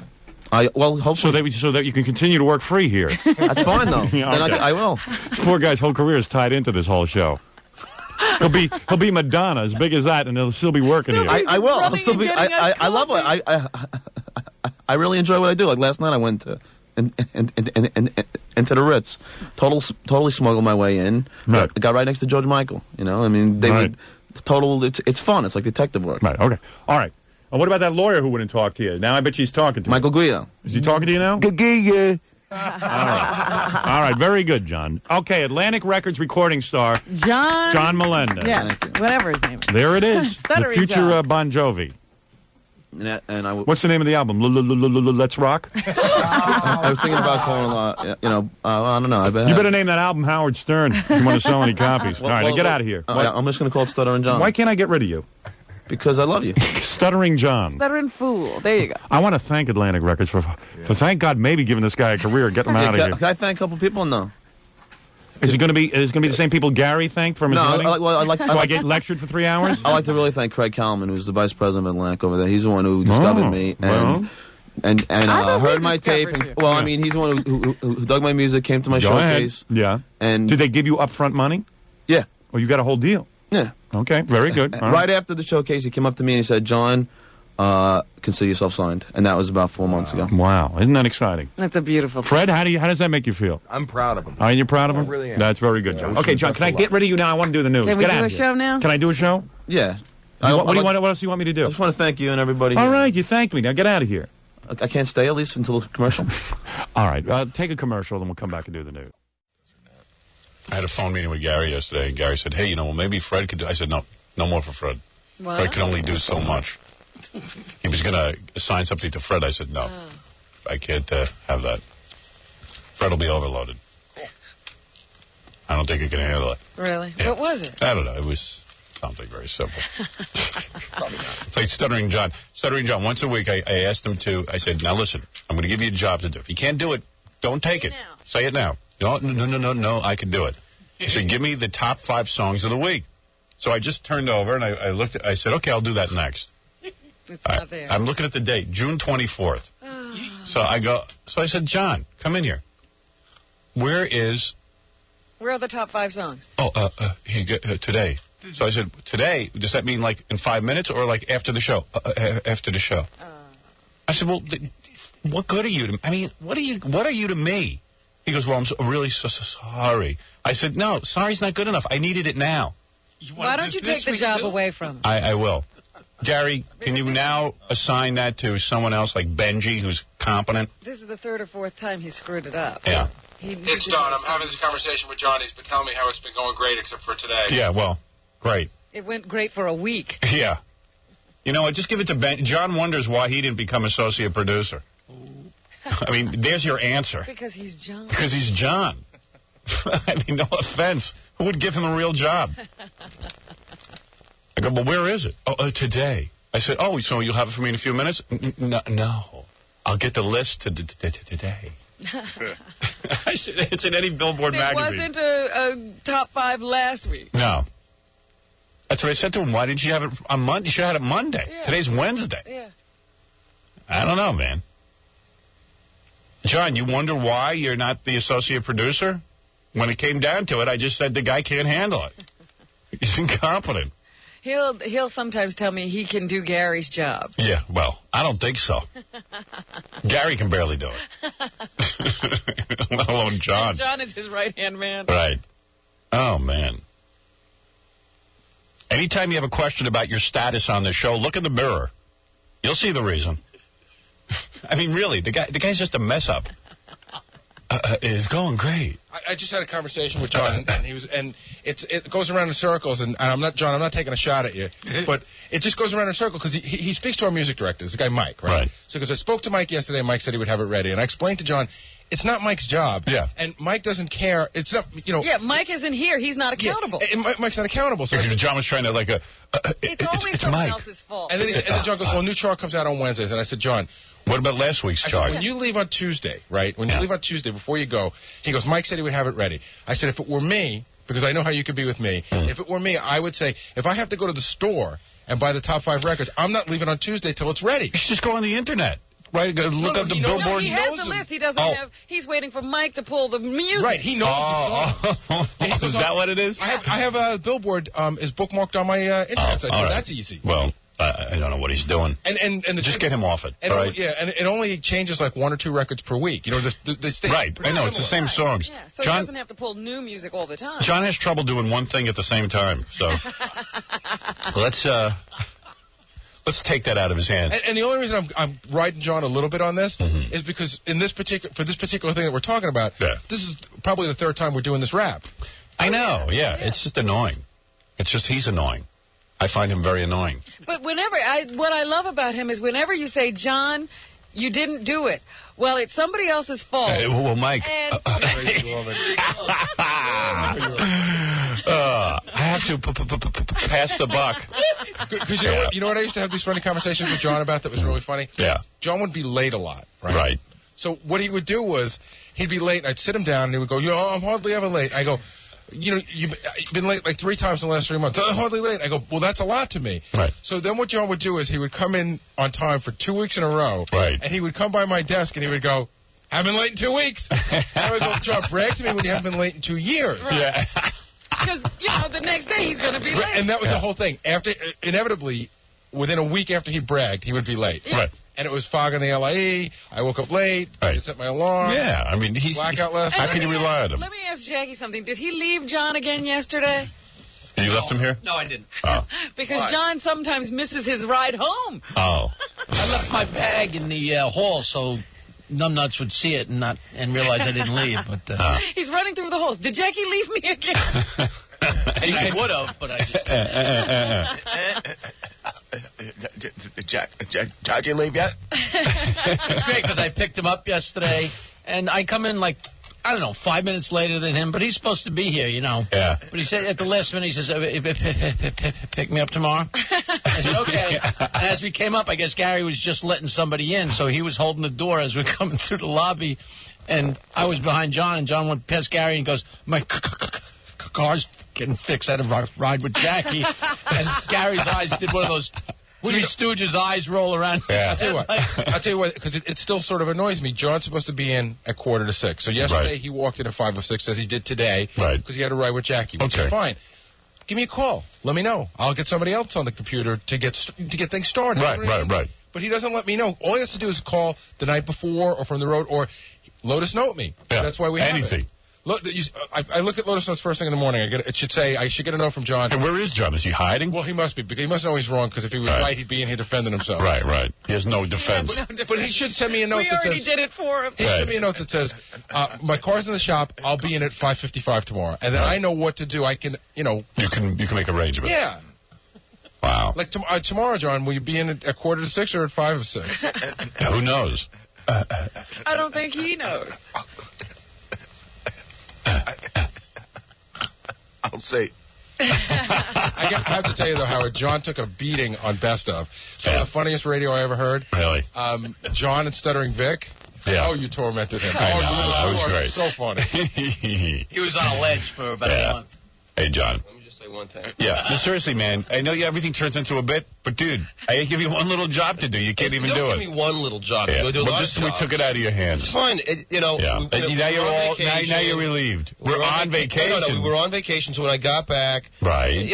I'm wrong. I should have I made sure they were here. I was hoping, because a new list comes out today, so I figured that you. I would have done it. I would have done it maybe Monday. Yeah. Well, I didn't think you. I was hoping I would get a new list. Well, I think what, we were on vacation, but you're still on vacation. We can't do that's a not show true. on Yeah. hold. Okay. I think you're still on vacation. I'm really not, but it's okay. You're good at a simple job, like answering the phone. That's your job. Can I tell you, John? That's unimportant. Yeah. Can I tell you something? Even in a situation like this, what I would have said yesterday to Howard was, hey, Howard, the new list comes out Wednesday. Can you wait, or would you rather have it tomorrow? And Howard would go, you know what, we'll wait. Or he would say, I'll have it tomorrow, and then you know. Right. I mean, talk to me. You're right. I mean, give us an update. It's fine. All right. As far as the other thing goes... good job. Whatever. All right. Once again, great job. Let him explain some more. All right, go ahead. No, it's fine. What as other far thing? as being late, I'm not really late. I don't know where it comes from. I mean, if I woke up in at 5:46, then Gary views it as I'm late. But it's like sometimes you come in at 10. That's not the point. The point is you came in at 5 of yesterday, which is 10 minutes late. And when the show goes on at 6 o'clock and you're here 15 minutes before, that's a lot. And all you got to do is let me know. Why wouldn't you let me know? In other words, you weren't late because you got stuck in traffic. You knew you were going to be late. Well, I didn't. Jackie sometimes gets in here at that time. So write me a note. Say, I'm driving in with Jackie tomorrow. I may be a couple of minutes late. John, is 5:46 the same as 5:45? No, it's the same, but I'm just saying it's not like he makes it sound like I'm late, like I'm coming in at 6:30. Well, you only have 15 minutes to prepare to get on the air. Yeah, but I'm prepared. I mean, when I come in, I just go to the phones. There's no calls until 6 o'clock. Yeah, but you don't even know that sometimes I want to talk to you about things before you come in. Like you come in, if you come in at 5 up, you got to run right to that and do that. Sometimes you don't know there's things I want to talk to you about. And I'm not saying you're late a lot now. You've actually gotten a lot better. But you used to be late all the time and brag after a week that you hadn't been late in a week. But I also went 4 years without being late. You know what I mean? In what lifetime was that? Hey, I went 50 years without killing anybody so far. I was the first one here for 3 years. I was here at 5 o'clock every morning. I know, but John, I've been working here for 14 years, and I think I've been late like 3 times Mostly because there've been accidents. No, you've had problems. Howard, would you classify me as chronically late? No. Wait a second. Gary gets but in quick. So if you come in here 1 minute, past 5. How would you know? You've never been here to know. I come in. Yeah, I used to come. I was the first one. But that's what you did then. I'm talking about. But I'm saying you were late an exceptional amount of times then. No, I wasn't. Yeah, that was your heyday. I'm telling you, you would wake up late. For instance, that's what Gary was enjoying life, going out and going out late. And I remember there was times that you weren't in, and you would call in, and Howard complain about it. You could pull tape of it. Say I was late. Yeah. What's it to you? It's not. But don't talk about me. Let's talk about you. No, but in other words, why does your late? You brought yourself up, Gary. You said I'm never late, so I'm just defending your statement. I mean, opposing your statement. So you brought up. I didn't bring in your tardiness. You did. This is what it's like to have John as an underling. I've had conversations with John, and I have to tell you, and he knows this, where we've been. And John's married with a kid and everything in a house. I've had conversations with John where he got me so riled up while we were discussing. This is where Gary earns his money. No, I've had conversations with John where he gets me so riled up. We'll sit in the green room. He'll get me so riled up, and he'll just it starts out with, "Hey, don't be late anymore," and then it escalates. And then he'll go like, "Well, you're late." And then he goes, and I've had conversations, and John knows this, and I go, "John, you have to shut up sometimes and just eat it and just say, I know I'm wrong, and I won't do it again, and just shut up and go away." Because you get me angrier. Oh, wait, Gary. It gets me angrier. Gary, you're missing the point that you like hearing yourself argue. Even if I say I'm wrong, I'm sorry, you'll say, "That's not good enough. That's not good enough. Let's talk about it again." Gary. It won't stop. He can't stop. I am telling you. But. Gary, wait a second. No, come on, Gary. Your car's been in the shop. So you know what? There are times you like to. If I say I'm wrong, I'm sorry. You just sometimes will just keep going. How about just going? You know what, Gary? I won't be late again. Yeah, I would. And then it's done. It's done. But Gary, you think it's done to you right now on the air? I am telling you. I would say that to you. I'd say it can't be over. I just want you to see that it's never over with John. Because what? So I should take your false statements and not say anything about them? Yes. All right. Gary, are you late or are you not late? You're late. If I'm late, I would go, Gary, I'm wrong, I'm sorry, I'm late. And then I'll walk. Sometimes I go, no, that's not good enough. Now you know why I took the CBS television show. I'm hoping to get new, sort of energy or new people or something. I don't know. It's amazing. Gary, I didn't realize I was going to be late with Jackie. I should have written you a note next time. I'll take care of it. Right. But I came in here and said that I was wrong. As soon as I got here, I said, I was wrong. I should have handled that. No, you said you were wrong about the billboard thing. You never talked about being late with Jackie. In fact, when I mentioned it to you, you still looked at me like I was crazy. You said you were wrong about the billboard thing. You never said you were wrong about writing me a note. No, I should have wrote you a note. Okay. But, I mean, I do that all the time, and you keep going. Shut up!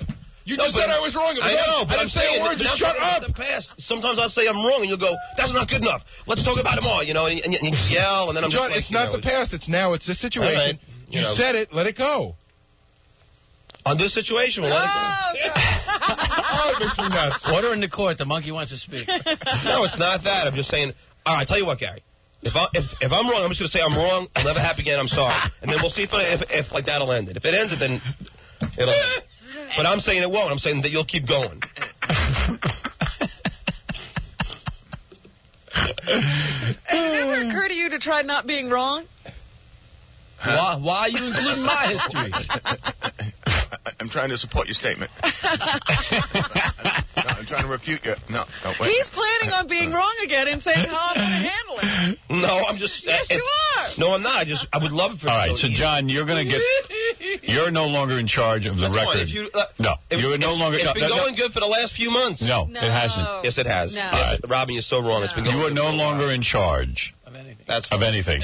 That was the one thing you were in charge of. That's not the one thing I do. And the other thing is, Howard, he knew he was on the verge of losing his job. Right. Because you had almost taken it away from him before. Right. And he still... Can't get it right. Yeah. But I do a lot of other stuff too, Robin. It's not the only thing. We all do a lot of stuff. I know, so... This is something with a deadline that you never meet. Well, don't say the word never, because it's all right, sometimes you meet it. Tony, you're on the air. Most of the time, I mean. Howard. Yes. You know, you sound like a captain going down with the ship. I'm telling you. I know. It's like the Titanic, Bo. Well, you're losing it. You got to get rid of that loser. Thank you, right. Tony. All right, Tony. Hey, John. I hear you loud. You couldn't go to California with Howard on the Magic Show. Yeah, there you go. That was your punishment. Yes. I guess terrible. This is John's way of punishing me. He doesn't have his work done. Now you have to pay attention. Give me a break. Please. Flog him. Flog him. Can I say something? Yeah. The hotel we stayed at, John, I'm not saying this just to goof on you. They're still talking about the pot smoking incident. I know. I'm a legend. It'll never happen again. It'll never happen again. I was thinking about it the other day. Sure, go ahead and think. Think all you want. You're staying home. It was me. It was Jackie. It was a bunch. I don't know how I'm the only one. We're planning another California trip. And I'll tell you how it happens. Yeah. I watched your behavior. You enjoyed my behavior. No, I did not. I sat at the pool. We had a great time. I was trying. You had a great time. I was sitting there having a great time and then cringing when you started in. Started in by smoking when security had to come and start in searching the place, and people were complaining because people who were with me, and you with the wife and the kid and the entourage and the friends. I don't want all that.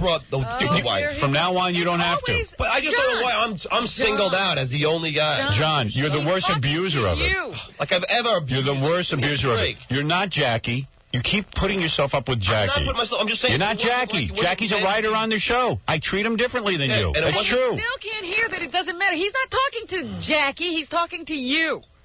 Forget about who else was there. All right, then I'm asking you why, if there was 10 people smoking pot in the cabana, why am I you were the instigator. You brought everyone over to smoke pot. My pot. You're a guy that I really was marginal whether I would bring you or not. So not only do I let you in for once and let you stay at the hotel, that wasn't good enough for you. The wife had to be there. The 65 friends. The baby. The pot, it wasn't my the laundry, the parking incidents, people eating, no one paying. No, I paid extra. It's too much for me. It becomes too much. It's too much for me. It's too much for me. In your head, just want you to know one thing. Right. My bill was no larger than anybody else's, and I paid. Here we go. Just because at least know the truth of it. All he knows is that he got stuck with a bill. John, everywhere you go, there's a disaster in the waiting. It never happens until you're there. Can I just jump in for a second, John? What I would do at this point, knowing that the boat is going down and there's no way I'm going to save myself, I would just say... Isn't this a radio show? I mean, I would just say, Howard, you know what? Yeah, you would shut up. This is no bit to me. I would say, Howard, you know what? It seems like one. That'll never happen again. And just like... You know how many times I've said that, Gary? Oh, I've said it. It never will happen again. I've apologized. I've said it won't happen again. Hold on. And he doesn't let it die. It never will happen again. Howard, it'll never happen again. But... And then there's you're out of your mind. I've apologized so many times. John, it won't happen again. John, I agree with you. It never will happen again. Well, not while I'm around. Fine. Like, I've been such a bad guy to you that you should now pull me from everything because of one incident. It will never happen again. All right, fine. That's all. Fine. That's all. Fine. I took you along. I saw what goes on with the circus that is Stuttering John. You've taken me on 30 times. Yeah, but never stayed with you. Yeah. This is the first time I let you into our hotel. Yes, I always put you at a different hotel. I've been at the hotel all the time. Right. You've never had an incident. Yeah. This time... No, not... What about emptying out all the mini bars the first time we took you? That was a big thing. Routine. Come on. What? I didn't empty everyone's mini bar. Okay, I emptied my you own go from room to room emptying mini bars. You know, Howard, that's... Okay. All right, I'm wrong. Yeah, I've drinking beers on the trip. I'm guilty. I'm drinking beer. Please. Can I use your phone? I got to call Alaska. In all fairness to John, the first time he stayed in a hotel, he didn't realize you had to pay for what was in the mini bar. Oh, okay. Yeah, and that's when he started mooching off of other people's mini bars. Oh, you have to pay for this? I'll go to Howard's room. It's such an innocent thing that I get you Everything's innocent. Whatever. Yeah. I mean, like, you're busting me. So one time I was bad on a trip. One? 30, 40 trips, and now... All I know is I go out to the pool to relax. I've got Stuttering John's Flying Circus. There was a party. Yeah, there was a party going on. And these waiters are coming over. No one's getting tipped. Oh, that's... All of John's friends are there. All of John's wife's friends are there. The baby is there. This actress and that is that. Oh, my friends. And this one and that one. And I'm like, I can't believe what's going on here. And with the food, and I said, boy, oh boy, look at what's going on. Catering going on. I'm looking around. I'm shocked, and I'm going. I'm getting nervous because I'm looking back because nobody's getting tips. Nobody's being served. I left the nice tip. The guys are jumping through hoops. I left the big tip. Yeah, jumping through hoops, and every minute people are complaining. One friend's, my drink isn't right, and I'm like, he doesn't realize they're all associated with me. Yeah. That's so rude. He thinks that they know they're with John. They see me sitting there, it's me. Why did they come over to me with the bill? I was sitting there minding my own business. Do you believe They walked right over. Well, is that because you ordered and everybody... I ordered nothing. That's BS. Nothing. You ordered lunch. I ordered a separate lunch that I paid for. I had nothing to do with your friends. No, I paid for mine. I had the print out of it. What? Howard was staying at the hotel. Listen. He went to the pool to relax. Yeah. Do you understand? I didn't relax because of you. I missed out on my relaxation. We had such a good time. I can't believe this. Oh, my God. He's telling you how you felt. He told me I had a good time. You didn't have a good time? I was not having a good time. I was not. All right, so then I apologized. I said it wouldn't happen again. Why do he make me? He's telling me I had a good time. Can't you let it die? I mean, it's one incident. I apologized. I said I was wrong. Do you think they were waiting on you hand and foot because you're John? Howard, of course not. Of course not. So why do you think they were waiting on you hand and foot? Wait a second. Make an observation. If I go to a restaurant and I order food, they do wait on your hand and foot. Nah, not the way they were waiting on you at the Four Seasons. What is it? He wasn't late getting to the pool. No, that he wasn't. You know, he wasn't. Let me ask you a question. He was right on time. Why can't you just forgive and forget? Yeah. Can you just forgive and forget? John with the carrying on. And I just said, you know what? I took this guy out to work, so it would be easier for me, and it wasn't easy. It wasn't easy. It was very difficult. These guys with the wives and the whole thing, the entourage. I never saw anything like it. And the no parking bill. Might not have been so bad if he had the wife. Then it was 50 friends and then the $2 billion laundry bill. Yeah. It was 4 friends, and you know what? Let me just say something. Oh. I paid for my wife to fly. It was nothing. It was just... Tell your wife to go... Now, what is your wife doing today? Tell me the truth. What is your wife doing today? She's with the baby. Yeah. Why doesn't she fly to California today? Why does she have to be there with me? Howard. What?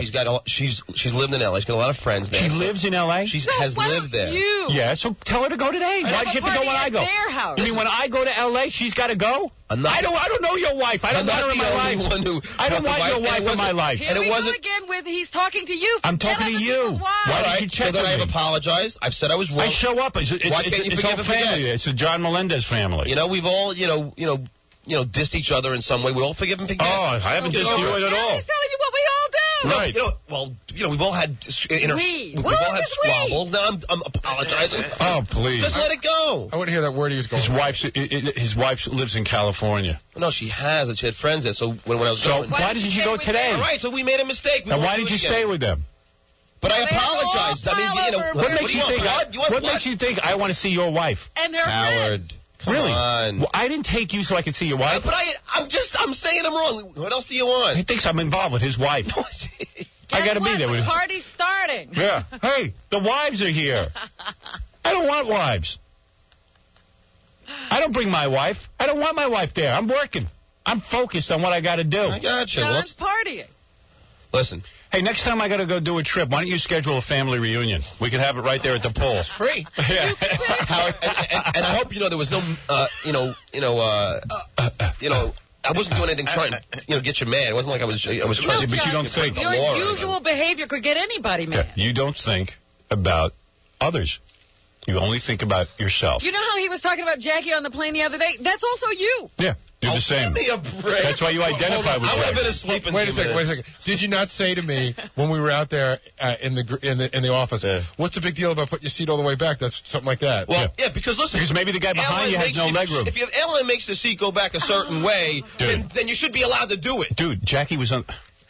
That's why but sometimes you look at your surroundings and go, you know what? It's like you go to the movies and, they sell popcorn and soda and stuff. And some people throw it on the floor, and some don't because it gets real sticky. It's sort of like, the seat goes all the way back because if no one's sitting behind you, you can go all the way back. But if you see somebody sitting behind you, maybe you go, you know what? Go a little bit. Maybe I'll just go halfway. Or maybe, the windows on the plane. The windows on the plane, they put them there so that you can see and stuff. But maybe when the movie's showing, you put them down as a courtesy to other people. But let me ask you a question. If you put your seat back, how about if the guy behind you has his seat back, then well, that's what's called courtesy. You look at your surroundings. Well, like I said to John, I always put my seat all the way back, and then I bring it back 2 notches because I don't want it to be all the way back. You know what I mean? Yeah. Well, if you know there's another guy behind you, and you know you're in his lap. But you and Jackie, you're entitled. Yeah, sometimes people go to a family park and they take care of it, and they clean up after themselves. Other times, they pee in the park and get arrested. Right. It's just an unawareness that you have of other people. I'm very courteous of other people, but I just thought that if you have... You're not. But you go up there, there's a bunch of old women. Seat doesn't go back. There's a bunch of old women sitting by the pool, but John has to make a statement. I'm now going to smoke pot. So John goes into the big tent, calls everybody over. I didn't want to just have fun. Yeah. I was making a statement. John, you could smoke anywhere.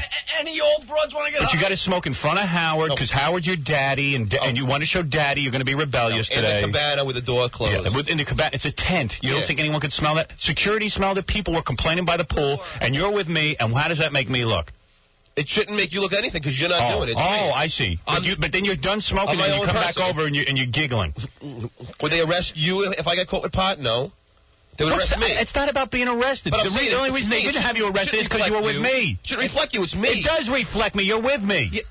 That's the point. So every action I do, I reflect. Yes. If you got arrested, would the headline say John Melendez arrested or Howard Stern employee? That's Stuttering John from the Howard Stern Show? Yeah. They could say I'm a bunch of people are sitting around the pool with me. They all go in and start smoking pot. And there's a bunch of women there and stuff, and they're complaining. Their kids are there and stuff. And then you don't think that they're going to lump me in with the crowd I'm with? This goes back to the original argument. Your own friends are smoking pot, but I'm the only one you're going to yell at. It's just ridiculous. No, but it's just what? If you're going to take this much time. I've talked to Jackie about it. I have. And it ain't only Jackie. It was a bunch of people on the show who were smoking pot. No, it was a bunch of people. And I'm the only guy who... It's a bunch of people who don't work for me. It was all your friends. BS. That's all BS. your friends. A bunch of people. There was 10 of us from the Stern Show that was smoking pot. I'm not going to mention names. Who were the people? I'm not going to mention I saw you. Yeah, okay. And I saw you inviting everyone into a tent because you were throwing the big party out there. I would say there was it wasn't only me from this show smoking pot in that cabana. I suppose Fred was back there. But you saw it. Fred wasn't back there. Well, Fred doesn't smoke pot. People? John, all I know is they complained to you. They were complaining about you. I'm the ringleader. You were with me, and you know what, man? It's never going to happen again. Fine, but You're not going on any trip with me, and neither is your wife. Howard, I've apologized. I've said it would never happen again, but you're going to now not forgive me. Of course it'll happen again. John, you're John. You don't even know putting your seat back all the way is bad. But you know why it won't happen. You don't know. In coach, the seat doesn't go back that far. You make me look bad. No, if I knew if first class put you in the other guy's lap, I wouldn't have done it. No. But you wouldn't have looked. In coach, it goes back 2 inches. No, you're never going with me anywhere again. Well, see, that's so you can't embarrass me. Cruel. It's and so cruel. Part of the reason, John, is your attitude. Yeah. Yeah, Robin, I've apologized. No, it doesn't. You don't apologize. You don't mean it. No, I do mean it. Listen, understand what he's saying. Do you think if we went away again that I would bring anybody? Absolutely. You're out of your mind. You want to know something? You're out of your mind. It'll never happen anyway. Fine. It's a moot point. Fine. You had your opportunity. You had a chance. I've only done and you totally abused 40 flights with you guys. No problems. I do one. You assumed there were no problems. And I apologized, and you won't let it go. Mm-hmm.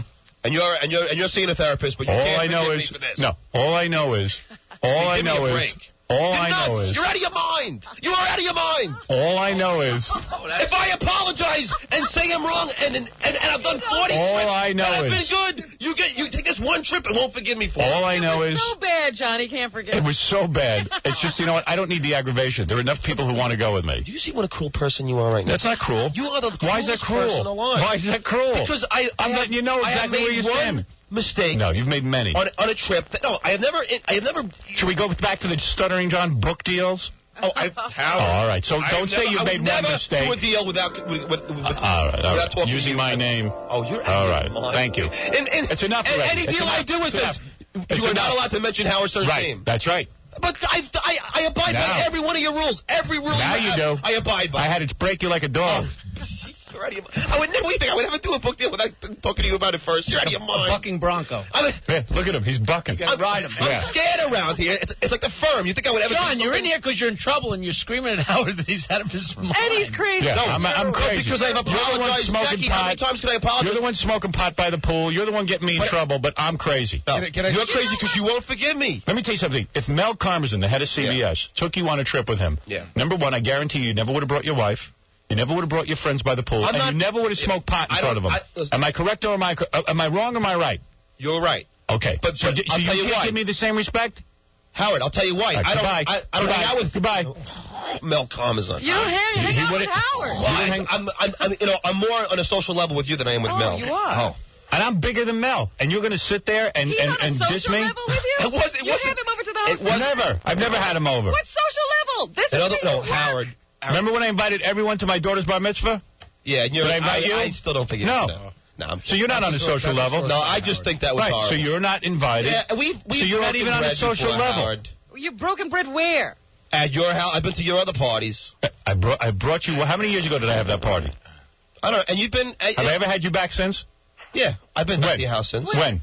I went there to deliver stuff to you. Oh, yeah, all right. You call that on a social level? I've hung out. You have the same relationship. You have the same relationship with Howard that the FedEx man had. That's right.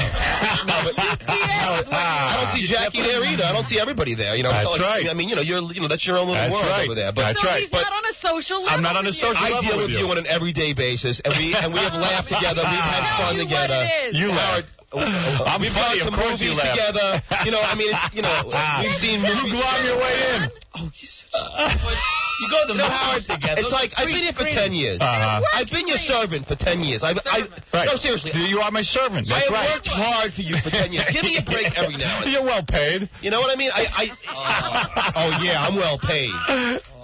I make less than the guy who flips hamburgers at McDonald's. Yeah, the guy does. So I mean, so at least for these little guy things. does hamburgers, does it right. Yeah. And Howard, I do a lot of things right here on the show. I do a lot of good jobs. You wanted that order today? I work at home for the show. Arnold, you're on the air. I mean, give me a break. Arnold, you're on the air. Yes. You need to drop that loser. All right, Arnold. You've given them too many opportunities. Okay. I think that you should seriously consider putting Sterling John on probation. Thank you. I've been on probation. Yeah, we did put you on Double probation. secret probation. How do you get out of probation? I gotta ask you. Listen, I ask you permission for every single thing I do. I do everything that you want me to do. If you say don't do something, I don't do it. All right, I mean, listen. come on. All right, that's enough of this. I'm trying. You're bringing up a sore point. Please. Quiet. A sore point. All I'm saying is I'm Why did we suspend him? I forget. Suspend me. You suspend him? I know. Gary had him on probation for a while. I don't remember. I don't know. With some He refuses to accept responsibility. Oh, like Howard, I do so many things around. All right. Thank you, for John. a lot of the jobs. Thank All right. God you tell us. Someone who's a bigger idiot than you, John, is telling me we haven't broken in a half hour. So that should make you feel good. Thanks, Howard. All right. Thank you. All right. But if I went, whatever. But if I went away with Tom, I would bring my wife. Would you smoke pot in front of Tom and at the Four Seasons Hotel? Would you have gone in the tent while Tom was sitting with you? In the cabana? Yeah. Maybe. Oh, sure. Okay, John. Cabana. He's making like a cabana. There's a tent right at the pool. There's no cabana. It's like it's a building. Yeah. You don't think everybody knew what you were doing in there? Would you have done that in front of Tom? No. Tell the truth, John. You know you wouldn't do that for a second. I drink in front of you. I drink. At a party. If he would fire you. If Tom could, he would fire me? I think Tom likes me. No, Tom would have fired you a long time ago, but I went in and I said, look, I protected your job. I appreciate it. I said, he stutters. He doesn't even know that. He thinks now Tom's his social buddy. No, I think Tom's a nice guy. Tom's a very nice guy, but he hates you. I don't think he hates me. Yeah. He does. He's talked to me about you. Thinks you're a moron. I don't think he thinks. And Tom's a moron. When another moron calls you a moron. Look at the scale. Yeah. Look how deep this whole thing goes. I do think it's funny that John thinks that you might smoke pot in front of Tom, because I think Tom would be outraged. Tom would have fired you. See, the only reason I think is I think I might have smoked pot when I was hanging out with Tom. I doubt that. No, I'm Where, serious. at a party? At one of our broadcasts, maybe. You smoked pot at a broadcast in front of Tom? No, not in front of him, but in another room, I think. I don't remember. John thinks Tom knew. At the Who concert a long time ago, I think I might have... and Tom was smoking with you? I think I passed Tom a different... That's smart. And Tom was smoking with you? Now you think. I'm kidding. Was Tom smoking with you? No, Tom didn't smoke with me. He was doing ecstasy. Tom was doing acid. Tom was busy yelling, Pete, we love you. Was he? Oh, how embarrassing. Oh, God. Oh, what a nerd. What up to? I would have smoked a joint. I was getting douche chills. All right. Is that what he did? Yeah, he was yelling. He was sitting next to me, and we were like, What was his son there? He was trying to show his son how cool he is? No, we were 400 feet away from the Who, and he was out the window going, Pete, we love you. And after what that, an ass. he turned to me and said, which one's Pete? Oh, man. What? Okay. Tom, that is a lie? You didn't yell out Pete? Oh, Tom, I swear may I drop that. It's been a memory that's been embedded in my brain because I love the Who. Pete. You yelled Pete. I love the Who. Tom, if you had seen John smoking pot at the Four Seasons. In a cabana with the doors closed. It's not a cabana, it's a tent. Well, no, it's a flap on a tent, and security had to come up. Wouldn't you have fired him? See ya. Right. Would have been gone, right? Yeah. Right? Right. Yeah. Wait a second.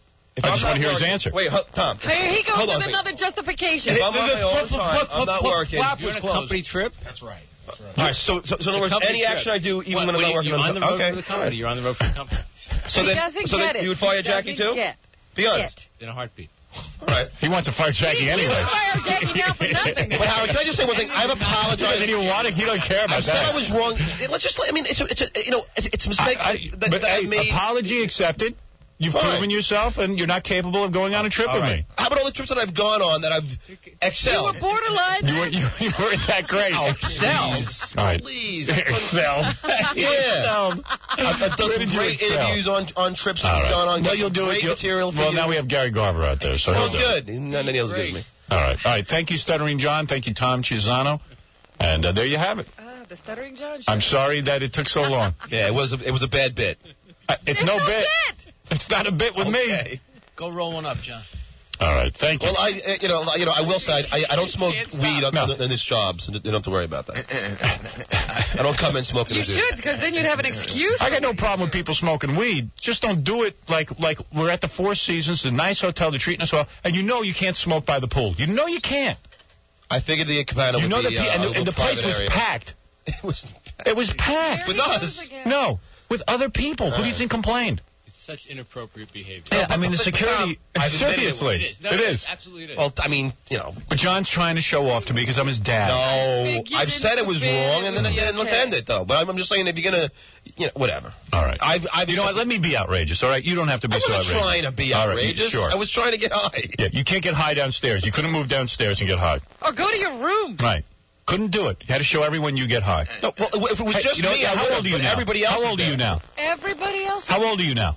I'm 32. And you still have to show people you get high? No, I wasn't You're 32 years old, dude. I think pot should be you know what? When you're 19, you want to show everyone you get high. I think we should all be able to smoke in the 32, you want to get high, go to the privacy of your room, smoke a little doob, and get the hell out of there. I told you I would.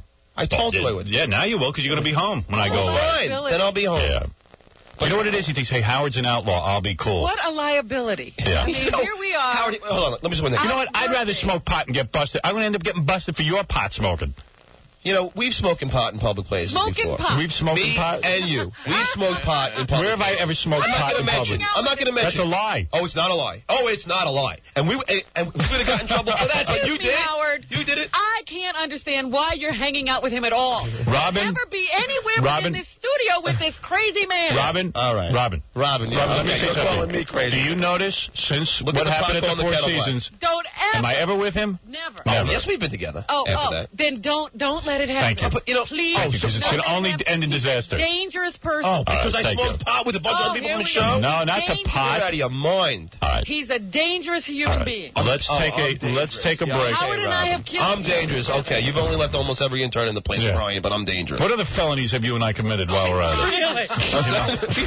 Okay, thank you. Have you two robbed banks together? I've smoked pot with you, but in very private places. Yeah. Yeah. But they're also, okay. But they're also going to be blabbed on the air by you. Yeah. Oh, dope. Give me a break, Robin. I would like to give you a break. All right, let's take a break. Let's give everyone a break. We've shot heroin together. Son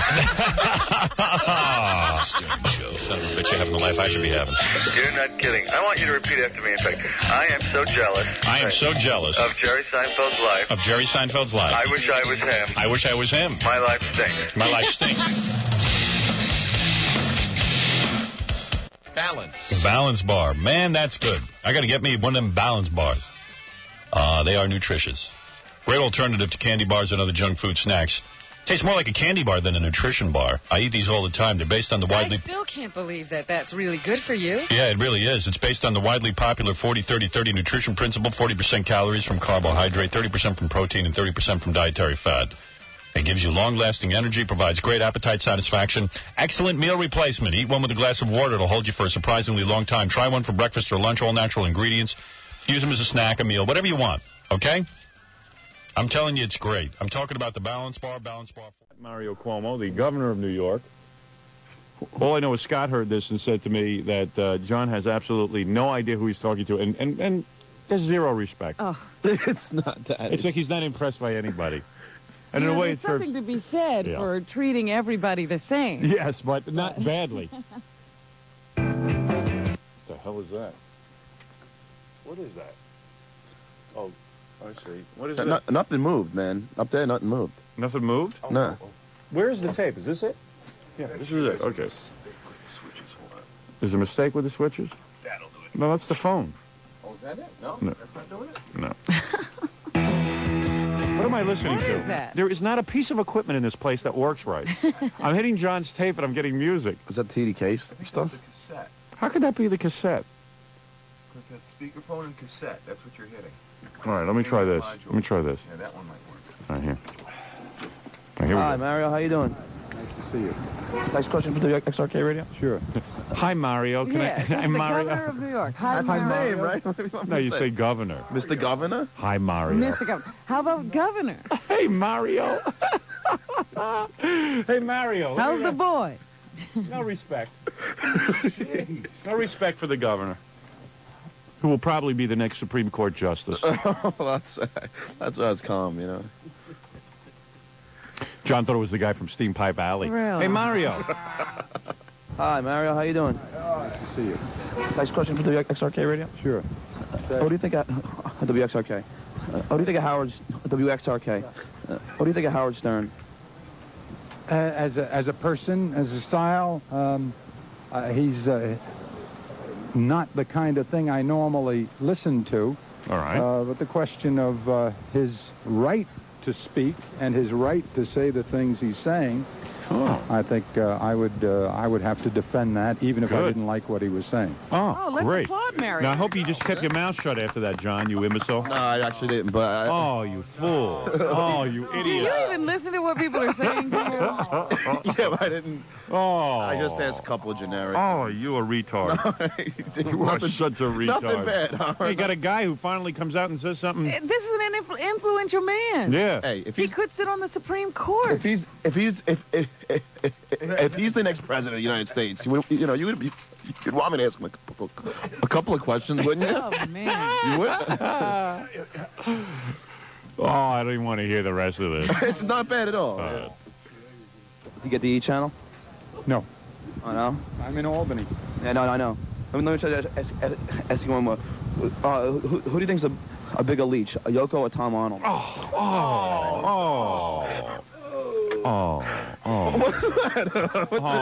You're like the Hindenburg. You're a disaster. You're the Hindenburg. Seriously, you're a disaster. The guy just came out. How many politicians are willing to come out in favor? You're a retard. You're just ruining me, I swear. What, do you plan to do this? I read an interesting article about my troubles with the government. Yes. And a guy said, and in fact, I read, there were a couple of different articles about it. There was an article and also a letter sent out by William O'Shaughnessy, who is a broadcaster up in Westchester. Mm-hmm. And their theory is that the reason that I am being persecuted by the government is not because of any sex talk. It's because I'm politically incorrect. And I also rag on a lot of different groups and people. Uh-huh. And he said because, first of all, if you listen to Los Angeles radio and radio around the country, there are guys who work very, very blue. And they have not been really... They're not picked on at all. Not picked on at all. Mark and Brian in Los Angeles, they talk about vibrators and these kinds of things. Unfortunately, they don't know how to do it in a funny way. But they have never once been cited by the government. You know what? What? Oh, don't you start agreeing with him. Last night I heard on another station, they were saying the a-hole word. The whole word? The whole word. Yeah, well, of course. And don't you see that, look who I'm talking to. Yeah. You don't see anything. All right, forget it. You don't even know No, I know and the subject of the article was actually in a porno magazine. But the subject of the article is Hollywood killing Howard Stern? Mm. And it was really, it would have been a real good article if it hadn't been in a porno magazine. Ugh. It was in like a real... we always get support, but it's from the worst place. Yeah, I know. Bleach, a Yoko or Tom Arnold? Oh, I really don't know. I leave that for more subtle minds than my own. Very good. All right, John, get away from the governor. Thank you, Governor. What did he say, Governor, man? What did he I said you're a great governor, man. Oh. You're a great governor, man. I'm just kissing some political butt, you know. There you